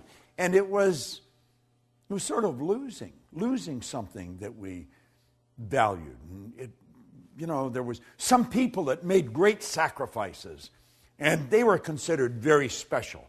But the average person just never made those great sacrifices. Well, sacrifice it's a law that will bring nothing but good into your life. If we understand it, but we've got to understand it, and most people don't understand. Sacrifice is giving up something of a lower nature to receive something of a higher nature. I talked one of the other laws about the last chapter in the Born Rich series, and it was on the vacuum law of prosperity. Well, sacrifice has to do with the vacuum law of prosperity. You move something out to make room for the good that you desire. Sacrifice is giving up something of a lower nature to receive something of a higher nature. And you have to give up the thing of a lower nature before you can receive the thing of a higher nature. So you see, sacrifice is based on a very good understanding of faith as well. Faith based on understanding. This is tricky. This isn't something that's just going to happen like that. Now I want you to think of this for a moment. I want you to imagine that you've gone to a great concert. And you are marveled at the performance that you see. Or go to a great stage play and you see acting that is impeccable. Or watch a great award-winning movie and you'll see acting and you'll think, wow. Or you may watch somebody like Tiger Woods. Watch the great athletes. Some great soccer player, a great golfer, a great ball player. Watch the Olympics and you see those swimmers or those athletes, and you think, wow, how does that happen? Well, it doesn't just happen. As this author said, granted, they may be exceptionally gifted, but those final magical results come not by chance or accident, but they come from discipline. Discipline that is consciously chosen, ardently desired, and patiently persisted in. Let me repeat that. Discipline that is consciously chosen, ardently desired, and patiently persisted in. I have often said that discipline is the ability to give ourselves a command and follow it. I will master this. I remember one time reading an article in an airline magazine, and Walter Cronkite was being interviewed. And he was asked in the magazine, in the interview, how did these astronauts develop the courage to get into those space capsules? He said, it didn't take any courage for them to get into the space capsule. And as I read that, and I thought it's easy for him to say, he's sitting behind a microphone announcing it, he didn't get in the space capsule. But as I kept reading, I realized he was right. He said, what took the courage was the sacrifices they made, the study, the hundreds of hours of study, the repetition in the simulators. He said that's what took the courage to prepare them to get in the capsule. It took discipline. It took discipline. How did Halliwell call it? He said, discipline that's consciously chosen, ardently desired, and patiently persisted in. No one ever becomes great at anything by accident. We talk about people getting something for nothing. There is no such thing as something for nothing. That's absurd. When we're talking about the law of sacrifice, we're talking about letting go of something of a lower nature to receive something of a higher nature. In other words, it's saying, I'm going to give up the ice cream cone now to get the bicycle a little later. This is based on faith, and it's not blind faith, it's faith based on understanding. It's understanding that we have this infinite potential, we've got phenomenal potential, we can do better. I talked about it in the law of compensation. And we're going to get better, but only if we give up something that's valuable to us to receive something that's even more valuable. Think of the study, the practice. You know, I like watching two movies, Lawrence of Arabia and Patton.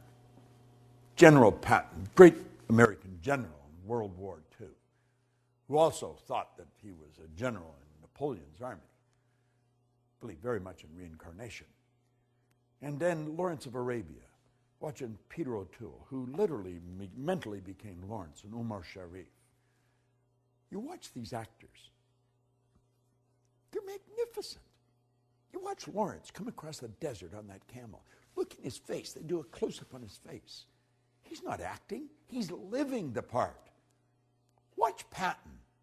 Watch the great speech right at the first of the movie. Get those two movies, buy them, watch them over. If you want to see people that made sacrifice, understood that law, and lived in harmony with the law to develop the greatness that they always had in them, you'll see it in those movies. Watch Patton. He's so good. You watch Omar Sharif. Wow. The acting is phenomenal. They understood this law of sacrifice. They gave up something of a lower nature to receive something of a higher nature. But they had to understand this concept of discipline. See, Halliwell said something always has to be sacrificed for something else. There's your law of compensation coming in here. You've got your vacuum law of prosperity coming in here. You've got to create the space for the good that you desire.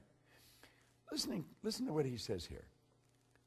People everywhere are awakening to the necessity of disciplining their thoughts and acts. We train domestic animals carefully. We harness the forces of nature to serve us regularly and well. And yet, when it comes to ourselves, the most valued of all, we let our thoughts run wild. No one can obtain their ambitions until they learn to discipline their mental force and are able to control their thinking. See, that's what this whole series is about. That's what all these laws are about. It's about working with the law. It's about bringing our mind into harmony with the law. It's about letting go of things of a lower nature so we can receive things of a higher nature. This doesn't happen by accident. The greatest marketers in the world, they spent years studying what they're doing. The greatest athletes, they spent years perfecting their skills. There's no free lunch. You're not going to get anything for nothing. You're going to have to make sacrifices. You're going to have to give up something of a lower nature to receive something of a higher nature. This whole universe operates by law. The law is something that happens every time for every person everywhere. Yet we've got to understand that sacrifice is a law. Get in harmony with it. Understand it. It's so priceless. Listen to this. Halliwell said, you cannot enjoy the satisfactions and pleasure of a true friendship and indulge in a bad temper. If you will not sacrifice your temper for friendships, you're going to sacrifice your friendships for a bad temper. Isn't that good? One cannot have a sterling character that friends will respect and trust and resort to crooked practices. If he will not give up his crooked ways of trustworthiness, he will have to sacrifice his trustworthiness for crookedness. You don't even have to think too deep on this to realize it's true. But I'll tell you something you will have to do. You'll have to work at it every day to make it a habitual part of your life, to make it a part of your paradigm. You see, most of the things we do are controlled by paradigms, habits. Paradigm's nothing but a multitude of habits. And if we're going to change our life, we're going to have to change our paradigm. We're going to have to sacrifice the habit of a lower nature for one of a higher nature. So you see, as you study into this, you're going to realize just how important discipline is. And I want to leave you with just an absolutely beautiful concept. You've got to discipline yourself. It's discipline that is consciously chosen. You've got to choose it. Someone else can't give it to you. This is done from within. It's discipline that's consciously chosen, ardently desired. You've got to really want it. Man, I so want to be better at what I'm doing. And patiently persisted in. Patient persistence. Seems like an oxymoron, isn't it? It's not. Patient persistence. Just steadily focused where you're going. You've got it. You've got all the talent in the building. You've got it inside. But if you're not prepared to sacrifice what you've got, you're never going to get anything better. And understand this. It's create or disintegrate. If it doesn't get better, it's going to get worse. You've got to discipline yourself. And you've got to live in harmony with this law of sacrifice. You'll be so glad you did. Working in harmony with the laws. It's such a winning concept. I've proved it in my life. My friends all have in their life. That's why they're my friends. We work in harmony with the law. We're not perfect. We're working at it. Every day. I want you to work at it every day. This is Bob Proctor. Thank you.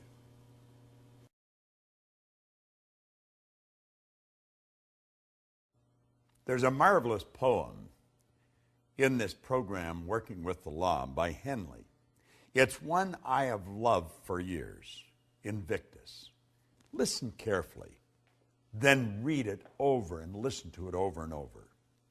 Out of the night that covers me, black as a pit from pole to pole, I thank whatever the gods might be for my unconquerable soul. In the fell clutch of circumstance, I have not winced nor cried aloud. Under the bludgeonings of chance, my head is bloody but unbowed. Beyond this place of wrath and tears looms but the horror of the shade, And yet this menace of the years finds me and shall find me unafraid. It matters not how strait the gate, how charged with punishment the scroll. I am the master of my fate.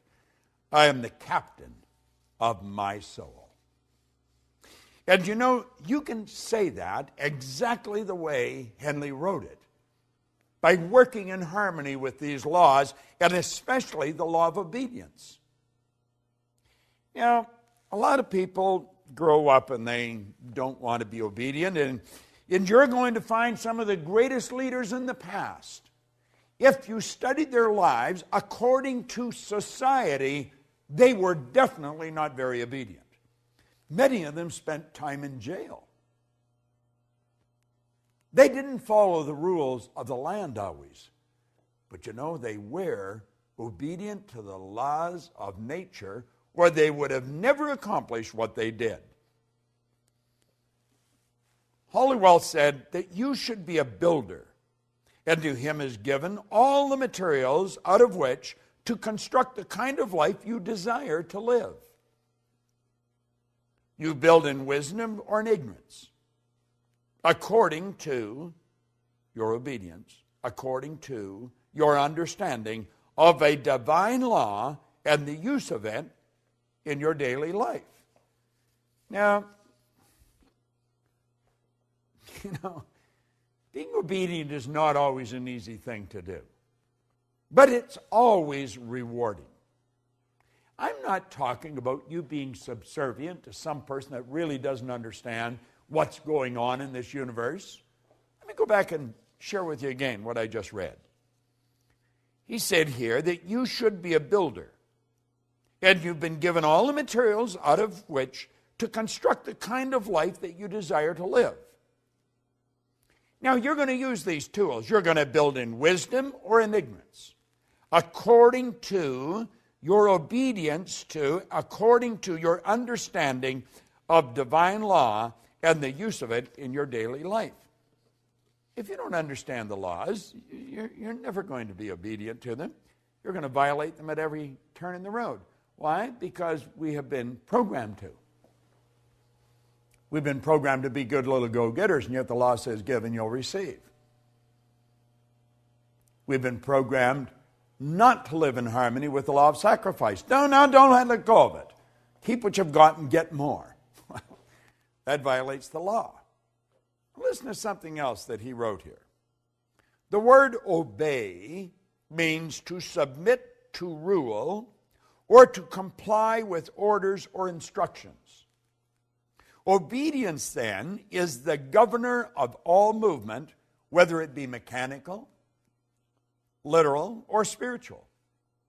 A giant machine without its governor would tear itself apart, would be utterly destroyed because it failed to obey its own laws of momentum and gravity.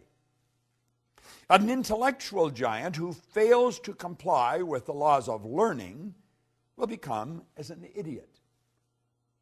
A student failing to comply with or to obey the instructions of Spirit, the law of God, will reverse the good and create evil. We are dependent entirely on obedience for our success or failure in this life. Now, business is founded on obedience, and as each member obeys the laws of commerce, they're going to succeed. You see, as we study these laws, we have to understand that we've got to become obedient to them. Now, I don't know about you, but I spent, years, as I think I've mentioned in this series, in the Navy. I wasn't particularly fond of being obedient to the orders that they dished out. First of all, some of the things they were telling me we had to do really didn't make a whole lot of sense, even to a thinking person. And I really didn't appreciate what they were making me do, and when I wasn't obedient, I was punished. I paid fines, and I did a lot of punishment on a parade square because I wasn't obedient. See, I am not obedient to a lot of the things that society dictates because I think a lot of people are moving in the wrong direction. But as you start to study the law, you've got to bring discipline, as we just said in the last lesson, into your life. It's consciously chosen, you see, ardently desired, and then patiently persisted in. It was such a beautiful way he described it. Well, we've got to bring discipline in our life, and we've got to become obedient to these laws. And if we don't become obedient to the laws, we're going to lose. It's just that simple. It's like you said about a machine that isn't obedient to the laws of momentum and gravity, it's going to fall apart. Well, I think it's becoming apparent as we get into this that this is not something for lightweights. This isn't something for just anybody up and down the street. Although it will work for everyone, not everyone's going to do it. Not everyone has brought discipline into their life. Not everyone follows all these answers. Now, listen to this for a moment. We see in nature the answer. She has no troubles she cannot overcome. She has no problems she cannot solve. She has no burdens she cannot bear, no tasks she cannot perform. We're talking about nature. Why? All her operations are governed by the mighty law of harmony and order, which constantly removes every discord, which heals all diseases, which rights every wrong, which supplies every need. Now think, he went on to say, if in the winter a young sprout attempts to break through the soil before season, Mother Nature destroys that sprout, rills it off, or freezes it out. Yet, at the same time, the very snow and ice that freeze the little unruly sprout serves as a blanket of warmth and protection to all other seedlings complying with her law. When man wishes to use nature in his work, such as farming or gardening, he must know how to comply with nature's laws. In turn, as he obeys her laws, he drives the best results, and in the end will enjoy the greatest harvest. And you only have to play with this for a little while, and you're going to realize just how accurate this is. He who obeys the laws of nature and acts as her obedient servant later becomes the master and reaps a full harvest. I know in my life, I don't do this perfect by any stretch of the imagination, but I'm getting pretty good at it. And I'm a lot better at it than I used to be. And you see where it really starts, it starts with understanding these laws. Now, the more you listen to these videos, and keep in mind the videos are just really an overview. It's just to really give you a picture of where you're going with this.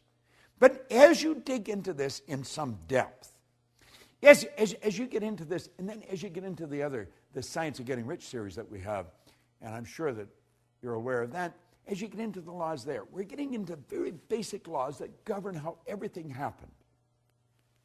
I got to go back and quote Wernher von Braun again. Here's a great rocket scientist. He said that these laws are so precise that we don't have any difficulty building spaceships, sending people to the moon, and we can actually time the landing with the precision of a fraction of a second. Now think of this for a moment. I want you to think of your health. Think of your health for a moment. Just think the health of your body. Now I want you to think of your finances, the amount of money you earn.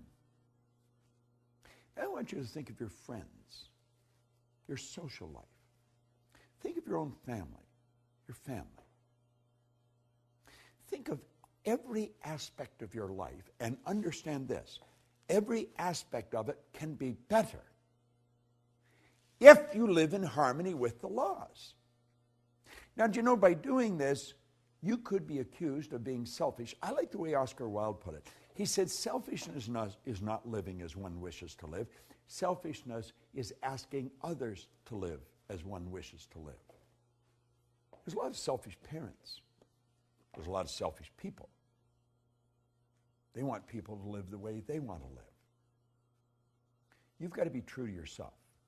If I want to be free, I've got to be me. I've got to be obedient to these laws, and the more obedient I become, the more I'm going to win. But it's based on understanding, and understanding only comes one way. If there's another way that you know of, let me know, because I've been looking for a long time. You must understand these laws to live in harmony with them. Understanding only comes through study. Study these laws. Dig into this program. I guarantee you, you will be so happy that you do. And then share it with as many people as possible. You're going to love the next one, the law of success. It's a beauty. This is Bob Proctor. Thank you.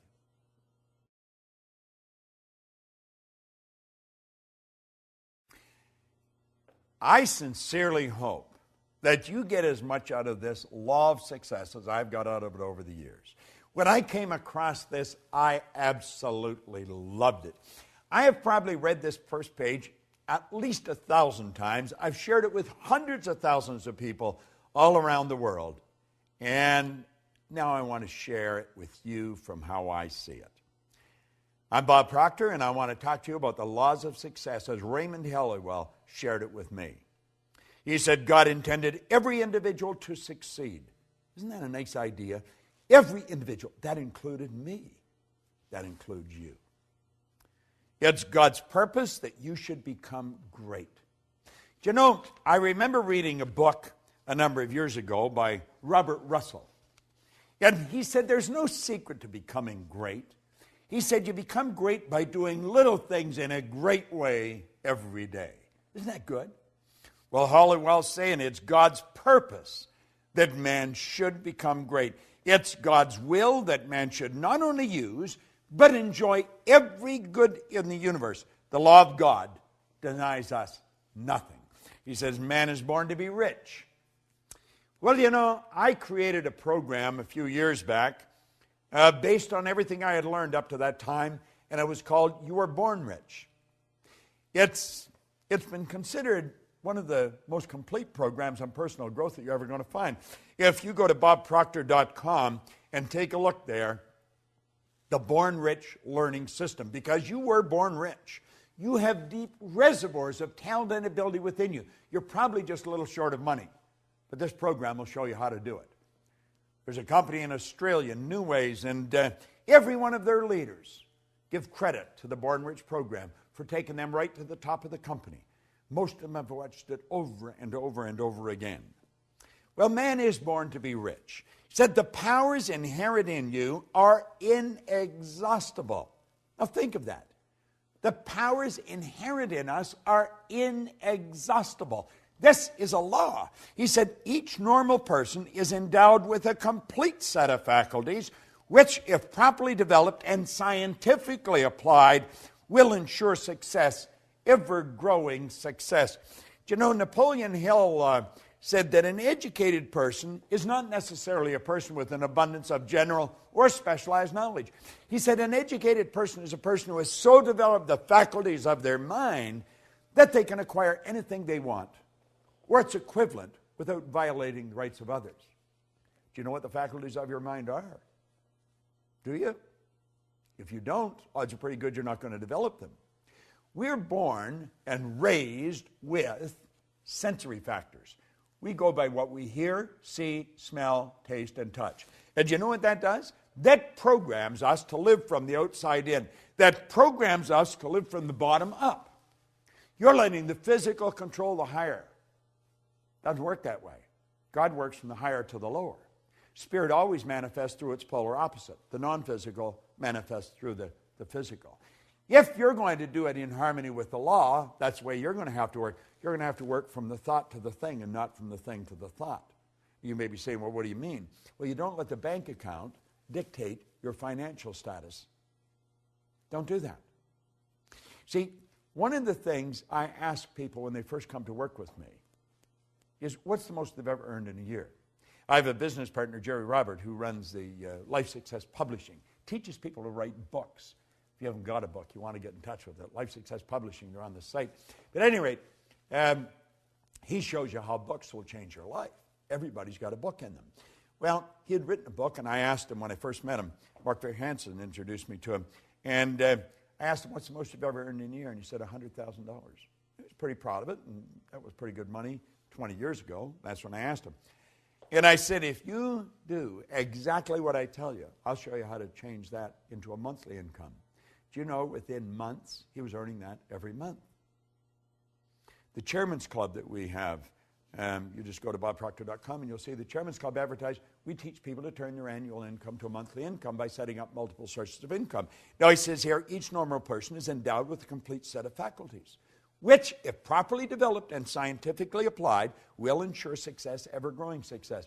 Now I'm going to tell you what they are. I'm not going to go in any great depth on how to develop them. We do that at another time. You have perception. That's your way you look at life. You have your will. That teaches you to concentrate. You have your memory. There's no such thing as a bad memory. You have a perfect memory. You have reason. Okay? That's your thinking. And you have imagination. These are all phenomenal mental tools. And you can use them to develop greater and greater success. And you're going to have to use them if you're going to live from the inside out. Ever-growing success. He said, we're made for progress. Every person contains within themselves the capacity for endless development. Do you know, that excites me. I don't know about you, but I've been working on this now for 48 years. 48 years I've been studying this. And I know that I'm going to study it for the next 48 years. I just want to keep getting better at it.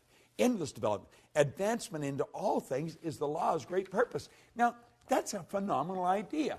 Advancement in all things is the law's great purpose. By learning to work with the law and promoting that aim, you're going to build yourself into a greater and a greater success. So you wonder, well, what is the win in me for really studying these laws? That's it. You're going to build yourself into a greater and a greater success. You're going to earn more money. You just keep earning more money. I went from earning $4,000 a year, now I earn millions of dollars. And it's easier. I don't work as hard. Napoleon Hill said, it takes no more energy to work with the big idea than it does with the small one. Well, that's what we're saying here. You're going to have more friends, better friends. You're going to live in a healthier body. You're going to enjoy your work more. You're going to work all over the world. You're going to do what you want to do, live the way you want to live. By learning to work with the law and promoting that aim, you're going to build yourself into a greater, greater success. Now listen to this. He said, all of the processes of nature are successful. Nature knows no failures. That's huge. She never plans anything but success. She aims at results in every form and manner. To succeed in the best and fullest sense of the term, we must, you and I must, with nature as our model, copy her methods. In her principles and laws, we're going to discover all the secrets of success. I don't know about you, but that sort of excites me. I know one thing. The tide always goes out, the tide always comes in. The night always follows the day. Winter follows summer. This is the law at work.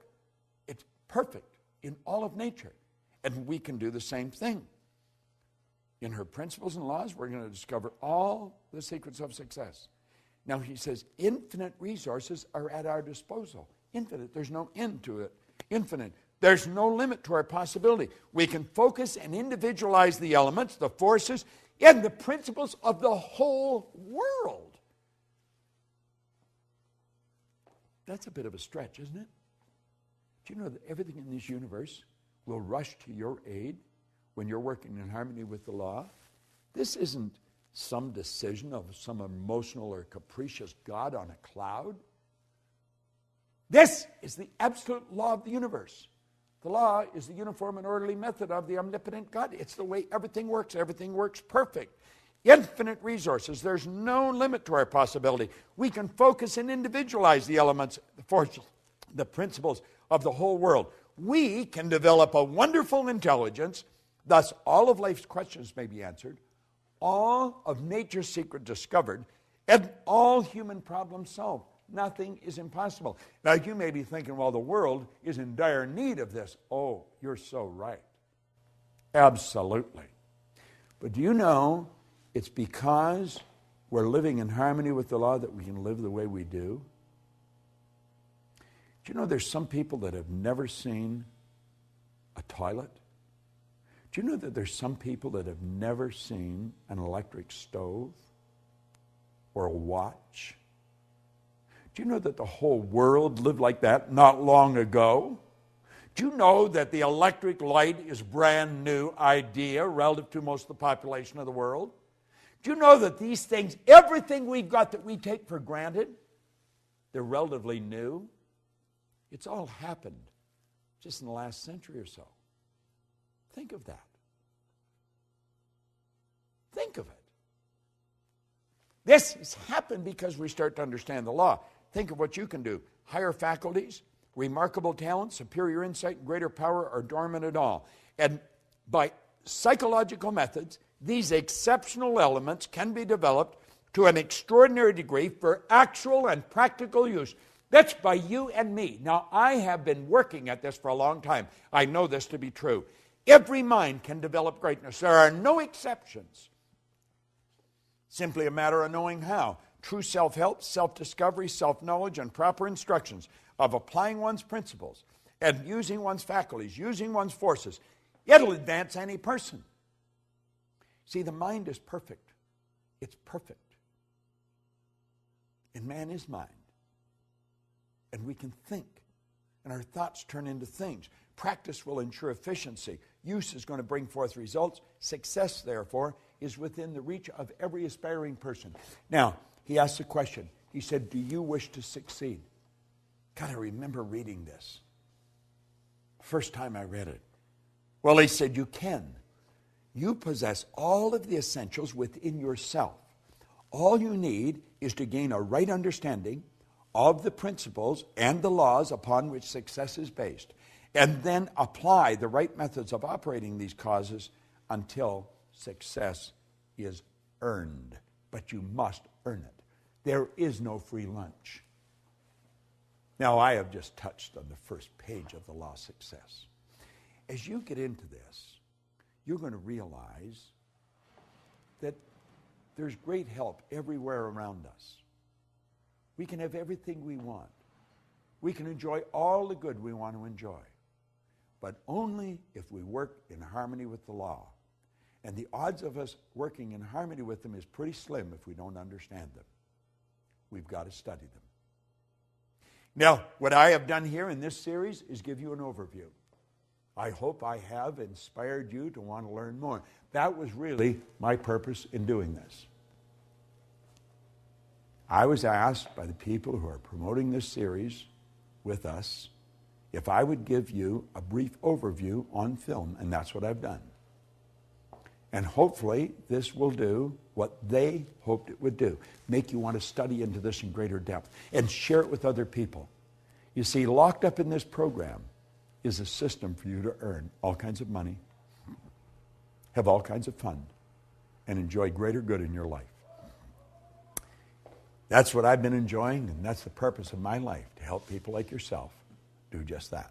I want to suggest to you go out and do the same thing. This is Bob Proctor, and thank you.